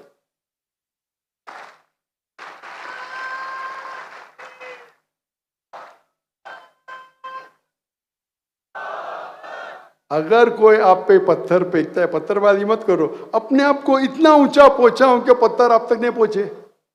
एक दूसरी कहावत है, अगर कोई आप पे ईंट फेंकता है, ईंट को जमा करो, आपकी इमारत बनाओ। मेरा उसूल है, कोई भी मेरे खिलाफ बात करता है मैं जवाब नहीं देता हूं। अगर खिलाफ बात करता हूं, मैं मेरी टीम को बोलता हूं देखो भाई इसमें कुछ मेरे लिए सीखने के लिए है क्या। हो सकता है कि 100 में से एक आदमी कुछ सही बोल रहा है। मेरी टीम को बोलता हूं मैं आप तहकीक करो, मुझे टाइम नहीं है। अगर तहकीक में मिल गया कि मैंने गलती किया तो बोलो भाई, मैं उस पर सुधर जाऊंगा। मैं इंसान हूं, गलती कर सकता हूं, लेकिन मैं पत्थरबाजी में नहीं मानता हूं, टाइम ही नहीं है। इस्लाम को प्रोटेक्ट जवाब देने का टाइम नहीं। अभी मेरे खिलाफ, और मैं कह चुका हूं परसों, अगर कोई कुरान और कोई हदीस में आयत नहीं है कि डॉक्टर जाकिर नाइक के खिलाफ कोई बात करेगा तो जन्नत में नहीं जाएगा, तो कोई मुसलमान भी मेरे खिलाफ बात करता हूं, बोलता आओ भाई मेरे मंच पे आके बात करो। मेरे खिलाफ बात करेंगे तो भी जन्नत में जा सकते। मैं कोई कुरान की आयत नहीं जानता हूं, कोई हदीस नहीं जानता हूं जिसमें लिखा है कि डॉक्टर जाकिर नाइक के खिलाफ बात करेंगे तो जन्नत नहीं जाएंगे। मेरी शर्त है कि अल्लाह और अल्लाह के रसूल पे कायम रहो, अल्लाह की तारीफ करो, अल्लाह के रसूल की बात मानो। आप मेरे मंच पे बात कर सकते हैं, तो उसको कहते हैं एनिमी सेंटर्ड। अपना तीसरा तो खत्म हो गया, सोसाइटी सेंटर्ड। चौथे नंबर पे आते हैं मटीरियल सेंटर्ड। मतलब पूरी आपकी जिंदगी आपके मटेरियलिज्म पे है।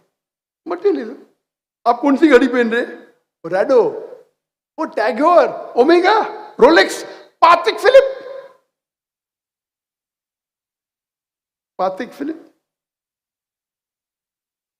रोलेक्स तो सब लोग जानते हैं। पातिक फिलिप,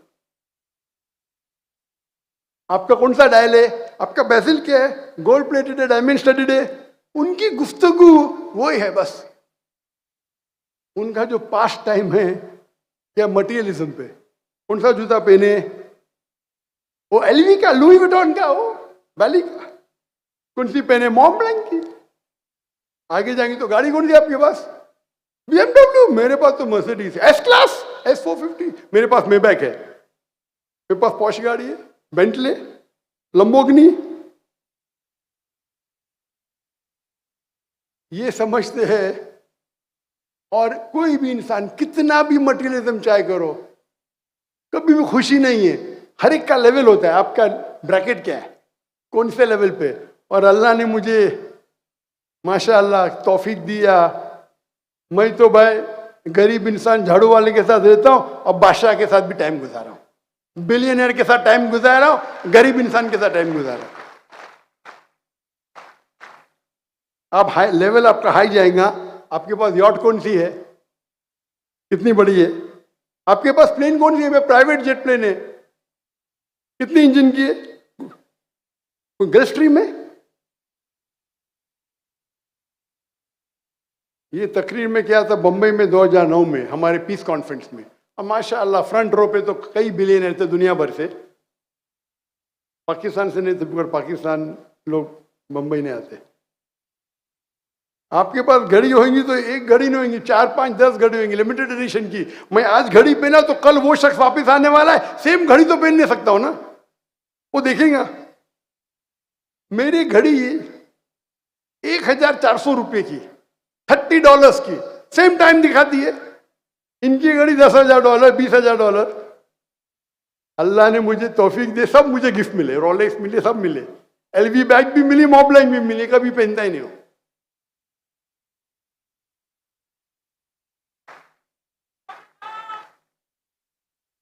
और ये लोग जो है ना, इनकी पहचान उनकी दौलत है। कभी जाएंगे तो मैं मर्सिडीज गाड़ी में जाऊंगा, नहीं जानूंगा तो कौन पहचानेगा इन्हें। डॉक्टर जाकिर नाइक कुर्ते पैजामे में जाएंगे, माशाल्लाह सब लोग पहचान दे। ये सूट जो मैं पहनता हूं, मैं इसे पसंद नहीं करता हूं, लेकिन क्योंकि मैं गैर मुस्लिम में दावत देना चाहता हूं, सूट पहनना तो हराम नहीं है। और जो लोग जानते कभी मेरे होटल पे आएंगे तो देखिए मैं कुर्ते पैजामे में, तो लोग शौक हो जाते हैं। कई पाकिस्तानी उन्मा जब आते देखते हैं मेरे घर को, इतना छोटा घर, अरे कुर्ते पैजामे, क्यों हराम है कुर्ता पैजामा? नहीं डॉक्टर साहब, हम समझते हैं आप सूट पैंट में ही है। सूट पैंट सिर्फ जब मैं तकरीर करने जाता हूं तो क्या लोग जब देखेंगे तो गैर मुस्लिम देख, कौन ये जोकर है, सूट पहन और टोपी पहन के आया है। देखो जोकर लगना भी उसमें फायदे हैं। ये कौन है उसके ढकने के ऊपर, पैंट पहनना है लेकिन ढकने के ऊपर जोकर दिखता है। अरे वेदा कोड कर रहा है, बाइबल कोड करता है। टीवी ऑन करेंगे तो ये मेरा एक टेक्निक है टू एंटर द हार्ट, ये जायज है। कुछ लोगों को गलत फहमी है कि टाई पहनना आराम है, किधर भी लिखा नहीं, लेकिन वो अलग बात है, कहाँ लिखा नहीं, वो गलत फहमी है। अगर टाई पहनना आराम है तो टाई नहीं पहनना चाहिए, कहाँ हदीस में नहीं लिखेला है, और ये सलीब की निशानी है ही नहीं, ये गलत फहमी है, अलग बात है, नहीं तो मैं पहनूंगा ही नहीं। तो ये मटीरियल सेंचुरी है ना, बहुत से लोग, मैं तो मर्सिडीज के अलावा जा ही नहीं सकता हूं बाहर, क्योंकि अगर वो कोई 5 स्टार होटल में जाएंगे चलते हुए तो कौन उनका एंटर भी करने देगा नहीं। उनकी पहचान उनकी गाड़ी है, वो गाड़ी को एंटर करने दे रहे, आदमी को नहीं। मेरी पहचान है मेरा दीन इस्लाम, मेरी पहचान है मैं दाई हूं। आपको मुझे वेलकम करने का मैं आऊंगा, मुझे मेरे गाड़ी को वेलकम मत करो। अल्लाह ने अल्हम्दुलिल्लाह सुम्मा अल्हम्दुलिल्लाह, भले मैं दाई हूं, मैं ताजिर भी हूं, महीने में 2-3 दिन तिजारत करता हूं, अल्लाह ने करोड़ रुपया दिया मुझे, मेरे पास ताकत है कि मैं खुद रोल्स रॉयस खरीद सकूं। लेकिन क्या रोल्स रॉयस से मैं अच्छी मिसाल कायम करूंगा? लोग जानते नहीं मेरे पास अल्लाह ने बहुत दौलत भी दी है। बहुत से लोग कहते हैं अगर फुल टाइम बिजनेसमैन बनेंगे तो बिल गेट से ज्यादा पैसा। अरे बिल गेट के साथ जहन्नम थोड़ी चाहिए मुझे यार, मुझे क्यों गाली दे रहे आप? बिल गेट बन के मैं जहन्नम में जाना क्या है? आप क्या लेक्चर सुन रहे मेरा? मेरा मयार है मैं सिर्फ टोयोटा गाड़ी में घूमूंगा, वो भी इनोवा मैक्सिमम। मैं कोई भी ब्रांडेड चीज नहीं पहनता हूं, सब गिफ्ट मिले, एलवी गिफ्ट मिली, लुई विटॉन मिली, मॉबलैंक मिली, रोलेक्स सब मिले, लेकिन इससे मैं मैयार को नीचे क्यों करूं? भाई क्यों मैयार को नीचे करूं? बहुत से बार प्राइवेट जेट प्लेन में सफर किए, मैं बोलता हूं भाई प्राइवेट जेट प्लेन क्यों भेज रहे? वो मैं तो इकोनॉमी क्लास में ट्रैवल करता हूं, उतना पैसा मेरे इदारे को डोनेशन दो।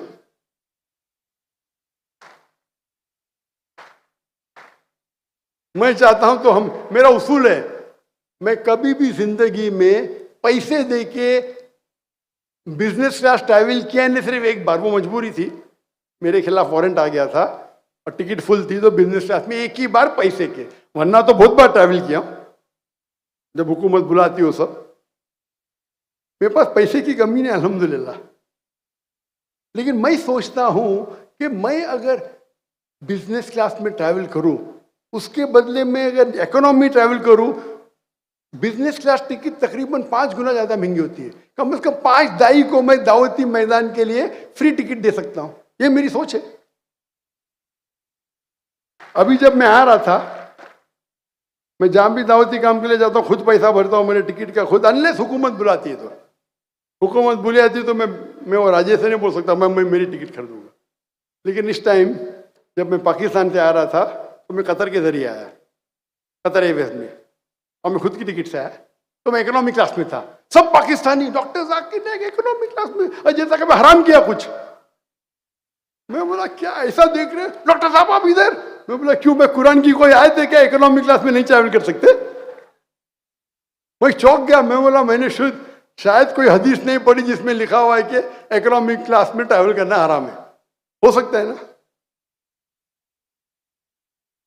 अगर आपके पास पैसा नहीं और फिर इकोनॉमी में ट्रैवल करते बड़ी बात है। पैसा देने के बाद आप नहीं ट्रैवल करते, इसमें इज्जत है। और मैं मिसाल दूंगा शेख सुलेमान राजी की। इसने नाम सुना शेख सुलेमान राजी, सऊदी अरेबिया के? हाँ, चंद रुख ने। शेख सुलेमान राजी माशाअल्लाह एक बिलियनर है, बिलियनर। और माशाअल्लाह डोनेशन में भी बहुत माशाअल्लाह आगे है, और मेरे काफी करीब है। जब मैं लास्ट टाइम चंद साल पहले उनको मिलने गया था रियाद में, सॉरी मक्का में मुलाकात हुई थी, रियाद में रहते वो, तो वो कह रहे थे मुझसे कि मैं हमेशा इकोनॉमी क्लास में ट्रैवल करता हूं। उसकी दौलत कितनी होगी? 40-50 बिलियन, उससे ज्यादा होंगी। $100 बिलियन तो होंगी उसकी। वो इकोनॉमी में ट्रैवल करता है। तो एक बार उन्होंने कहने लगे मुझसे, शेख सुलेमान राजी, जब मैं टिकट काउंटर पे गया तो वो टिकट काउंटर वाले ने कहा शेख आप इकोनॉमी में ट्रैवल कर रहे हैं, आपका बेटा फर्स्ट क्लास में? तो शेख सुलेमान ने जवाब दिया मेरे बेटे का वालिद अमीर है, मेरा वालिद गरीब है। हमें इनसे इबरत हासिल होती है। इतना बड़ा आदमी, पैसे की कमी है। उसने जब वक्फ कायम की, उसके बहुत से वक्फ है, आखिरी वक्फ जो कायम की 120 बिलियन रियाल, $30 बिलियन की वक्फ कायम की, आखिरी वक्फ। उसमें वक्फ में लिखा है कि कोई भी ट्रस्टी अगर मेरे वक्फ के पैसे से ट्रैवल करता है तो इकोनॉमी में ही करेगा। और उसके ट्रस्ट की वक्फी सब जो उसके ट्रस्ट के जो उसके वक्फ के ट्रस्टीज है, कई बिलियनर है, मैं उनको जानता हूं। वो कहते हैं शेख का बस चले तो हमें चला के लेके जाएंगे।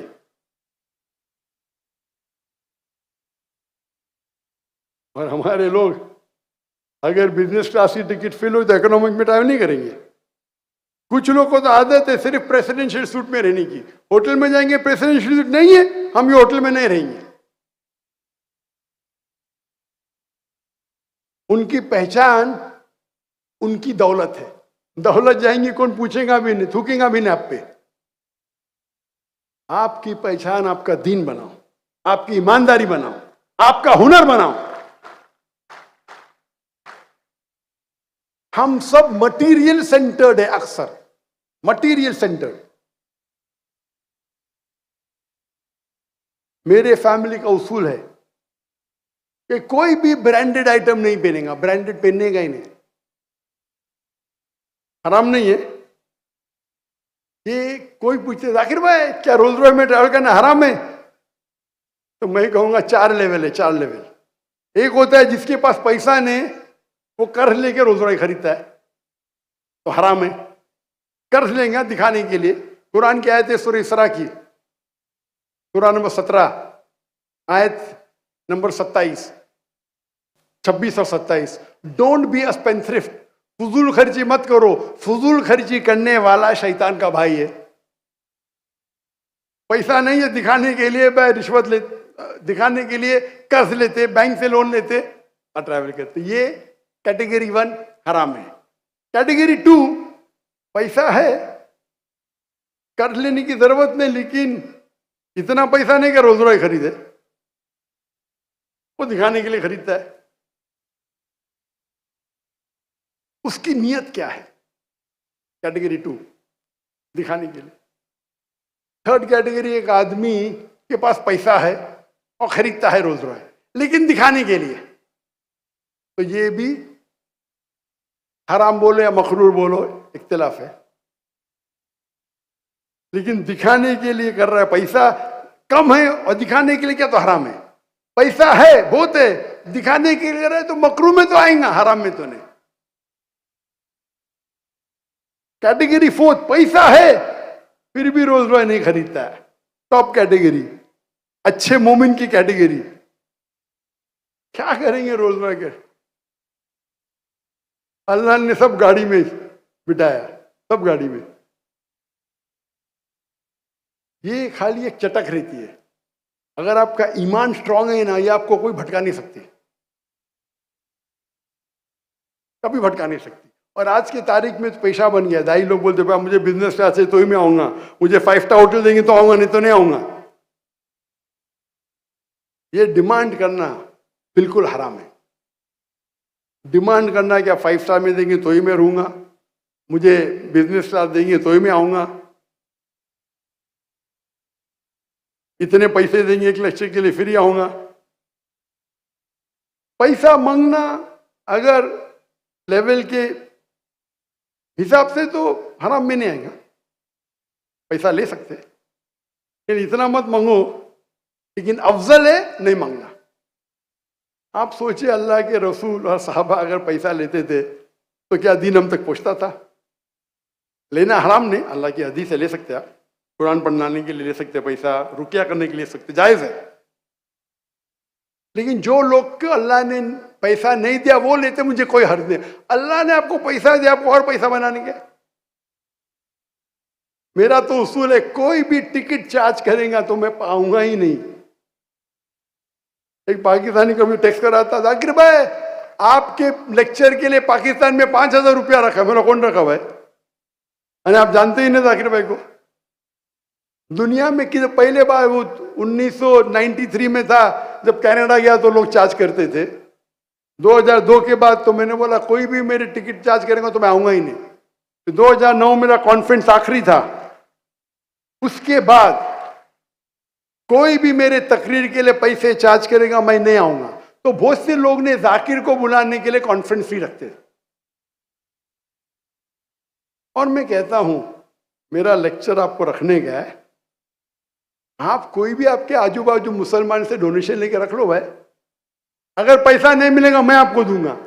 हजारों लेक्चर दिया दुनिया में, एक ऑर्गेनाइजेशन मुझे नहीं कहा कि डॉक्टर साहब मेरा हमका लेक्चर रखे और हमको पैसा मिलाने। मैं जब कोरिया गया था मैंने कहा मैं कोरिया में मुसलमान का मैं डरो मत, मैंने बोला मेरे क्रू के लिए एक सिंपल होटल लेना तो भी अखराजात में भर लूंगा। 5 स्टार होटल, मैंने क्या हो गया भाई 5 स्टार होटल क्यों फजूल खर्ची कर रहे?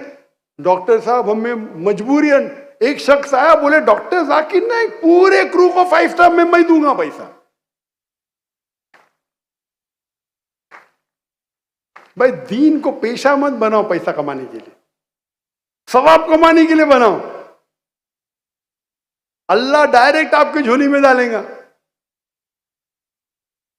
मैं इंडिया में अभी भी हर ताज्जुद में दुआ करता हूं कि या अल्लाह मेरा माल और मेरी जान तेरे लिए कुर्बान, मेरा माल भी तुम्हारे लिए कुर्बान हो और मेरी जिंदगी भी मैं शहीद हो। हर रोज हर रात जब मैं हिजरत किया इंडिया से मलेशिया, अल्लाह ने मेरी आधी दुआ सुनी।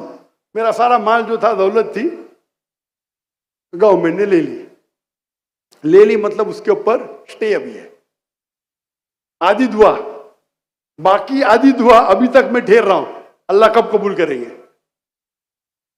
तो कुछ लोग मुझे कह रहे थे जाकिर भाई तुम्हारी जान का खतरा है। मैं तो कफन मान के निकला हूं भाई, मैं नाम नहीं लूंगा। मुझे धमकी दे रहे थे भाई आपके लिए डेथ थ्रेट है। मैं बोला मेरे लिए थ्रेट है, मैं तो दुआ से अल्लाह से दुआ करता हूं। उसका मतलब नहीं अपने को कैमल को टाई करना चाहिए। कैमल को टाई नहीं करेंगे मतलब अल्लाह के रसूल की बात करें। मैं कैमल को बांधा हूं भाई, लेकिन इतना जोर का मत बांधो कि कैमल मर जाए भाई। आप मेरे दावत ही रोकना चाहते क्या? हम तो कफन बांध के निकले। अगर एक दुआ इंडिया में करे दूसरी दुआ पाकिस्तान में, मैं अल्लाह की ख्वाहिश को पूरी करूंगा। मैं दाई हूं।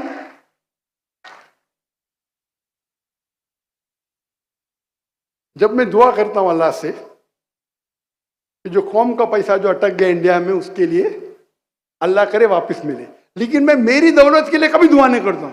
लोग बोलते क्यों जाकिर भाई हराम है क्या? अरे महीने दुआ करके मेरी दौलत गई भी अल्लाह के राह में, वापस लाने को सवाब ही नहीं मिलेगा मुझे।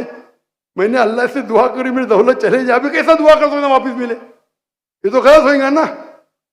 तो जब मैं दुआ करूं अल्लाह के लिए कि मुझे शहादत की मौत मिले, तो मुझे डर क्या है, एहतियात लूंगा जितना लेना चाहिए, लेकिन मैं दावत का काम थोड़ी रोक सकता हूं।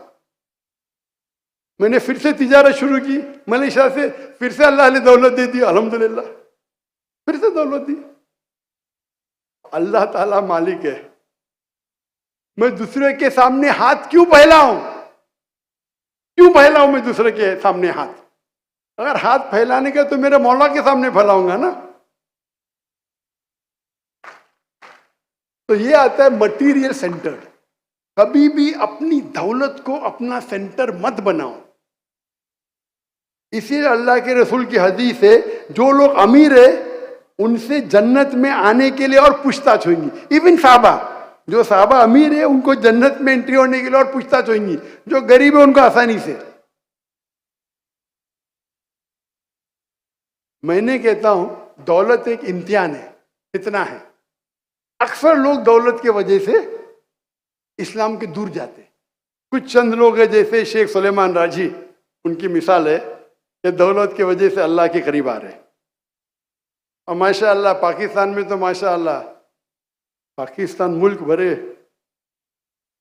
मिस्कीन होगा, लेकिन माशाअल्लाह तुज्जार तो बहुत है। मैं हमेशा कहता हूं कि अगर अल्लाह ने आपको दौलत दी है तो इस्लाम में 2.5% फर्ज है, वो मिनिमम है।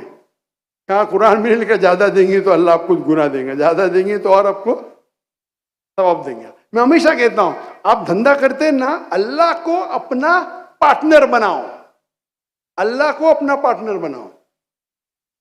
जब मेरे बेटे ने 2 साल पहले शुरू किया तिजारत, मैंने कहा अल्लाह को पार्टनर बनाओ, लेकिन अल्लाह को छोटा पार्टनर तो बना नहीं सकते, तो मिनिमम 51% प्रॉफिट अल्लाह के राह में देना, मिनिमम। उससे कम देंगे तो तुम अल्लाह से बड़े कब हो गए भाई। अल्लाह को अपने धंधे का पार्टनर बनाओ। मैं कितना देता हूं बोल नहीं सकता हूं, मैं वेटरन हूं, मैं तो पुराना आदमी हूं। मेरा बेटा नया नया धंधा शुरू किया, मिनिमम 51%। ये कोई फतवा नहीं भाई, ये तो बोलेंगे जाकिर भाई फतवा के 2.5% मिनिमम है ज़कात का। लेकिन अगर आप अल्लाह के करीब आना चाहते, आप अगर देखेंगे कि हज़रत उमर रज़ियल्लाहु अन्हु, उनने अपनी आधी दौलत दे दी। जब अल्लाह के रसूल ने पूछा आपने क्या छोड़ा घर पे, घर पे आधी दौलत आधी यहाँ दी। हज़रत अबू बकर है, उनने अपनी दे दिए दौलत। आपने घर पे क्या छोड़े? मैंने घर पे अल्लाह और अल्लाह के रसूल को छोड़ा, 100% दे दी।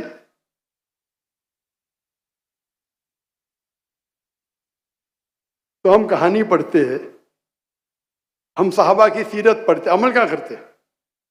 चंद लोग हैं शेख सुलेमान राजी जैसे, तो जितना आप अल्लाह को देंगे अल्लाह आपको मिनिमम 700 गुना वापस करेगा। 70,000%। कितना परसेंट? 70,000%। ये कुरान मजीद की आयत है, सूरह बकरा सूरह नंबर 2 आयत नंबर 261। अगर आप एक दाना डालेंगे अल्लाह के राह में, अल्लाह आपको 7 बूटे देगा, हर बूटे पे 100 दाना, एक दाने का 700 दाना। 70,000% इन बिजनेस टर्मिनोलॉजी। अल्लाह रुकते ने और भी देंगे आपको। तो अल्लाह को पार्टनर बनाओ, दुनिया आपके कदमों में रहेगी। अभी हम आते हैं, टाइम कम है, फास्ट जाइए। पावर सेंटर, कुछ लोगों को पावर का भूत है, मुझे पावर चाहिए, मुझे कुर्सी चाहिए, पूरी जिंदगी कुर्सी के पीछे, पावर के पीछे।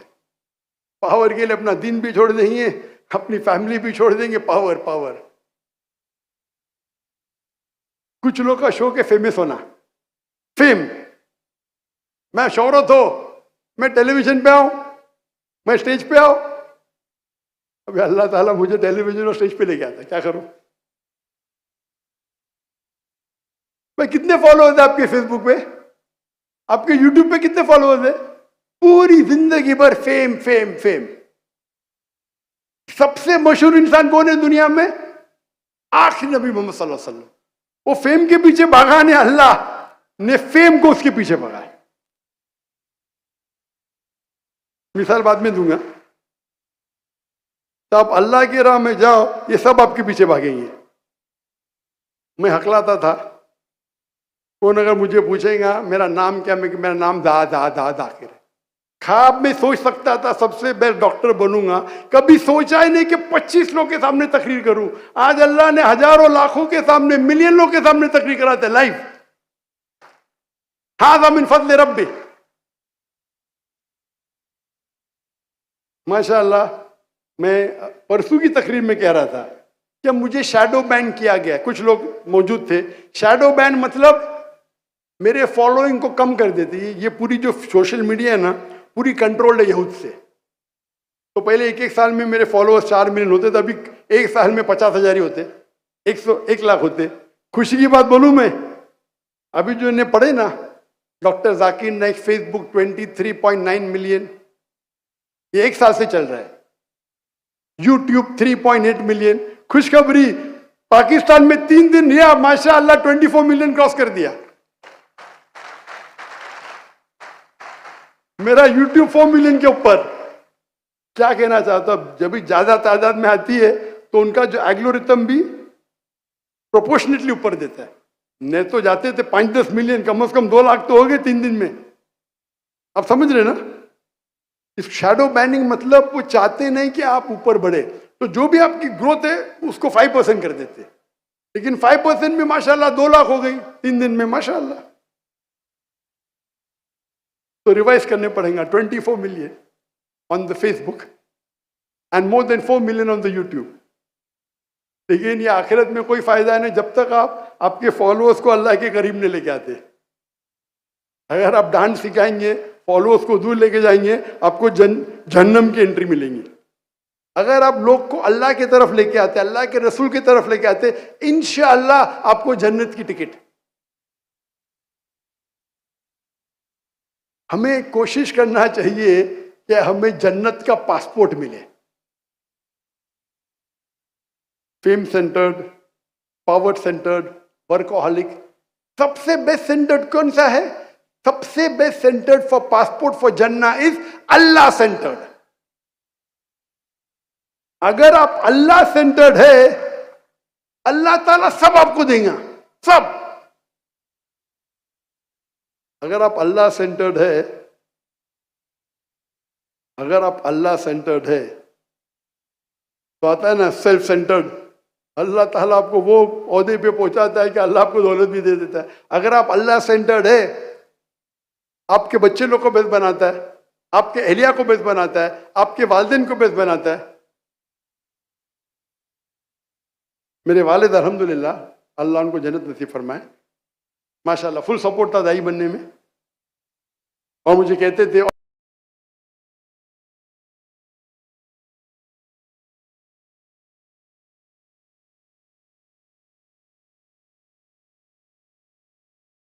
नहीं, वो मुझे कहते ये जो मेरा बेटा है ना, एक चीज के पीछे बस, मैं क्या 25 इदारे का है, प्रेसिडेंट, लीडर, चेयरमैन, 25-50 इदारे, मेरा बेटा एक ही इदारे का, एक के पीछे है बस, इस्लामिक रिसर्च फाउंडेशन। पहले पहले लोग बोलते थे डॉक्टर अब्दुल करीम नाइक का बेटा जा रहा है, अभी कहते डॉक्टर जाकिर नाइक के वालिद जा रहे हैं।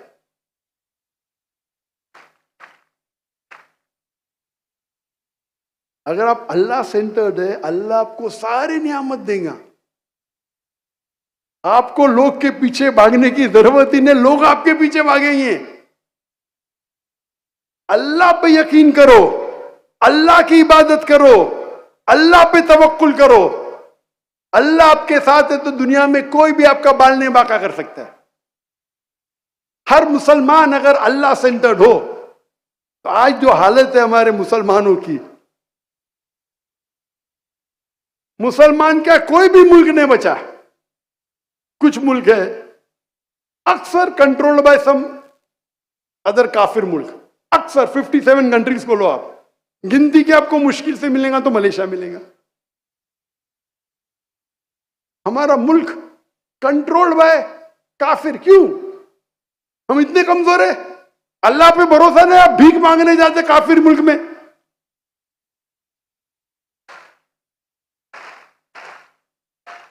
इसे कहते हैं ईमान की कमजोरी। अगर भीख मांगना है तो अल्लाह के सामने मांगो ना।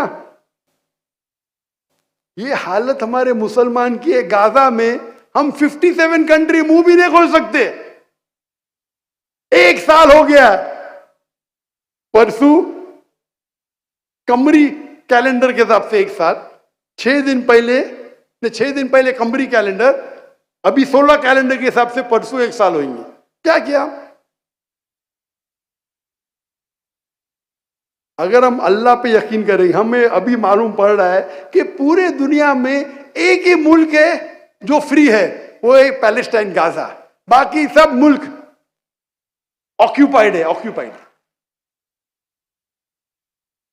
ये वक्त नहीं है गाजा के बारे में बात करने के लिए, वक्त काफी हो गया है। मैंने एक तकरीर की, 15 point action plan for the Muslim Umma for the Palestine cause. हम अल्लाह सेंटर्ड पे आते, सबसे बेहतरीन मिसाल अल्लाह सेंटर्ड की है हमारे आखिरी रसूल मोहम्मद सल्लल्लाहु अलैहि वसल्लम, सबसे बेस्ट मिसाल।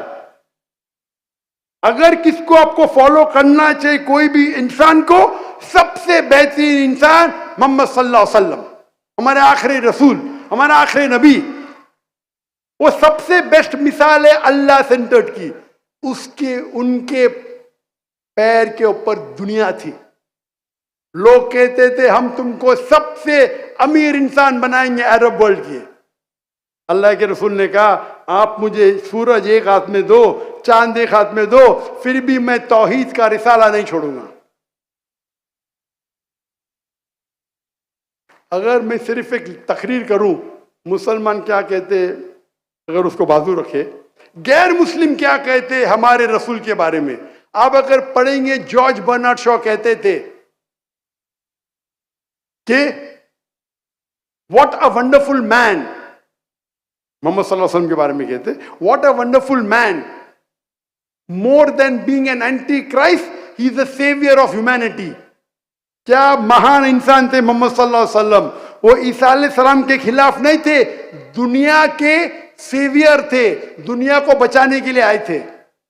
थॉमस कार्लाइल अपनी किताब में लिखते, heroes and hero worship, my hero prophet is prophet Muhammad सल्लल्लाहु अलैहि वसल्लम। एक गैर मुस्लिम यूरोपियन कहते हैं मेरे हीरो प्रॉफिट इज मोहम्मद सल्लल्लाहु अलैहि वसल्लम। ला मार्टिन किताब लिखते हैं, if greatness of purpose and smallness of means with astounding result, if these three are the criteria, no man can come closer to Prophet Muhammad, peace be upon him.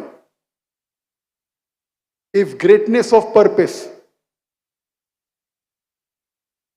and smallness of means with astounding result, अगर ये 3 criteria है, क्या आपका purpose महान है, आपके पास जो सहूलत है मिस्कीन है, और अगर आपके पास रिजल्ट सबसे अच्छा है, तो दुनिया में कोई भी इंसान नहीं जो मोहम्मद सल्लल्लाहु अलैहि वसल्लम के करीब भी आ सकता है।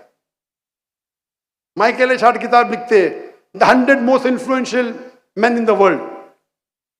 क्रिश्चियन है, नंबर 1 मोहम्मद सल्लल्लाहु अलैहि वसल्लम। वो कहते हैं बहुत से लोग चौंक जाएंगे मेरे रिसर्च पे, बहुत से लोग मेरे बात को नहीं मानेंगे, लेकिन अगर कोई भी एक शख्स है जो रिलीजियस था और सेक्युलर था, वो मोहम्मद सल्लल्लाहु अलैहि वसल्लम है।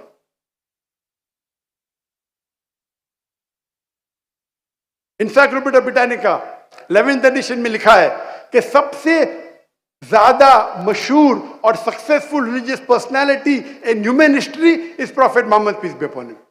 इस पे तकरीर दे सकते हम। मोहम्मद सल्लल्लाहु अलैहि वसल्लम का गैर मुस्लिम जो इज्जत करते हैं, क्योंकि वो अल्लाह सेंटर्ड थे।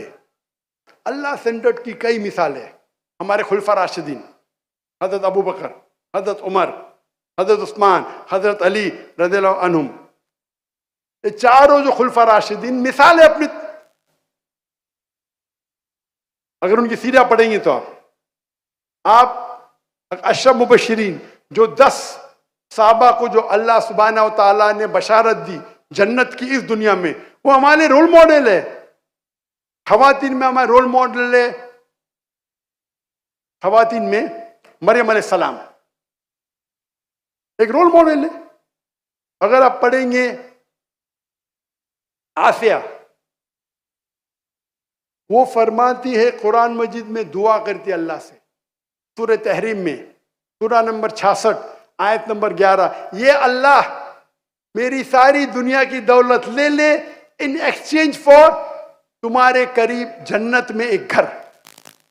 वो दुनिया की सबसे ताकतवर अमीर इंसान फिरौन की बीवी थी, अल्लाह से दुआ करती है कि मैं तुमसे एक्सचेंज करना चाहती हूं दुनिया की दौलत, एक घर जन्नत में अल्लाह के करीब। हमारे पास मिसाल है हजरत खदीजा की, हजरत फातिमा की, हजरत आयशा की रज़ियल्लाहु अन्हुमा, may Allah be pleased with them all। मिसाल है, हमारे पास कई कपल की मिसाल है, जहां एक कपल अच्छा है, दोनों कपल खराब है, वो मिसाल है अबू लहब और उनकी बीवी। अल्लाह ताला फरमाते सूरह लहब में, सूरह नंबर 111, कि वो जहन्नम में जलेंगे। हमारे पास मिसाल है जहां शौहर अच्छे थे, बीवी खराब है। नूह अलैहिस्सलाम, लूत अलैहिस्सलाम, उनकी बीवी उनकी बात नहीं मानी, कुरान में जिक्र है उनका। दूसरी तौर पे हमारे पास मिसाल है कि बीवी अच्छी शौहर अच्छा ने, फिरौन और आसिया। कई मिसाल है। अगर आप अल्लाह के रसूल की सीरत पढ़ेंगे, साहबा की सीरत पढ़ेंगे, ये हमारे लिए रोल मॉडल है, रोल मॉडल। हमें आज वादा लेना चाहिए कि हम हमारे जिंदगी में अल्लाह को हमारा सेंटर बनाएंगे, हम हमारे बच्चे को अल्लाह सेंटर्ड करेंगे। हम अक्सर हमारे बच्चे की जब प्लानिंग करते कि आगे चल के बच्चे क्या बनेंगे, क्या बनना चाहते हैं आप, तो मेरा सवाल है कि सबसे आखिर, सबसे लेटेस्ट कब प्लानिंग करेंगे हमारे बच्चे के बारे में? आप अगर अपने बच्चे को प्लानिंग देना चाहते हैं, बड़ा बन के क्या बनेगा, डॉक्टर बनेगा, इंजीनियर बनेगा, जो भी बनेगा, तो आप कौन से वक्त के ऊपर सबसे आखिर, सबसे पहले ने सबसे आखिरी वक्त कभी है क्या प्लानिंग करेंगे अपने बच्चों के बारे में? कभी आपके बच्चे को आपको कुछ महान बनाने का, चाहे डॉक्टर बनाने का, इंजीनियर जो भी बनाने का है, आप कब प्लानिंग करेंगे? कौन कहता है कि मैं प्लानिंग करूंगा यूनिवर्सिटी में एडमिशन देने के पहले? कौन कहता है कि मैं कॉलेज में डालने के पहले प्लानिंग करूंगा, कौन से कॉलेज में डालूंगा उस तरीके से मैं इंजीनियर डॉक्टर बनाऊंगा? कौन कहता है कि मैं स्कूल में डालने के पहले करूंगा? एक शख्स मुझे कहता मैं तो पैदा होने के साथ ही प्लानिंग करूंगा। इस्लामिक नुक्ते नजर से अगर आप सोचेंगे, इस्लामिक नुक्ते नजर से आप सोचेंगे, तो इस्लामिक तरीका कब है? सबसे आखिर में, सबसे पहले जब आप अपनी बीवी को चुनते हैं, जब आपने आपके शोहर को चुनते हैं। क्योंकि आप जब अपनी बीवी को चुनते हैं या शोहर को चुनते हैं, उस वक्त आखिरी वक्त है जब आप प्लानिंग करेंगे आपके बच्चे को क्या बनाना है। अगर आप मॉडल बनाना चाहते तो मॉडल बीवी से शादी करेंगे, अगर दाई बनाना चाहता है तो दाई बीवी से शादी करेंगे। माशाअल्लाह 31 साल पहले जब मैंने चुना मेरी बीवी को, तो मेरी अहलिया को भी मैंने चुना कि दाइया होना चाहिए। मैं चाहता था मेरे बच्चे को दाई बनाए। अल्लाह के रसूल फरमाते सही हदीस में कि एक इंसान जब अपने लिए जोड़ा ढूंढता है, चाहे शोहर के लिए या बीवी को ढूंढता है, तो 4 चीज देखता है: दौलत, ब्यूटी, नोबिलिटी और वर्च्यू, दीन। सबसे बेहतरीन है दीन। आप ब्यूटी देख सकते, दौलत दिख सकते, नोबिलिटी कौन से खानदान से दिख सकते, लेकिन सबसे बेहतरीन है दीन। तो मेरी क्राइटेरिया सिर्फ दीन ही था। अरे खाली दीनदार नहीं मिलती उसके साथ ब्यूटी का ढूंढू ना, ऐसे ही दीनदार लड़की नहीं मिलती। 3 साल लग गए मुझे एक मिलने को, वो भी मेरी बहन ने बोली एक है भाई दाई है, मिल रही नहीं। पहले क्राइटेरिया में बोल्ड, कोई मिलता ही नहीं दाई। ये मैं 1990 की बात कर रहा है, ढूंढते ढूंढते 3 साल हो गए तो दूसरे शहर में पूना में मिली। जब दीन ही नहीं मिलते हो तो उस पर ब्यूटी, सोने पे सुहागा कहाँ। अल्हम्दुलिल्लाह अल्लाह ताला ने अच्छी बीवी भी दी, सीरत की तो थी, सूरत से भी माशाल्लाह। क्योंकि मैंने एक दाइया से शादी की। आज जो आप स्टेज पे देख रहे फारिक को, लोग सोचते हो इन्हें डॉक्टर जाकिर नाइक के लिए प्लानिंग की। मैंने, मेरा हिस्सा 20% है, सिर्फ 80% मेरी अहलिया का है।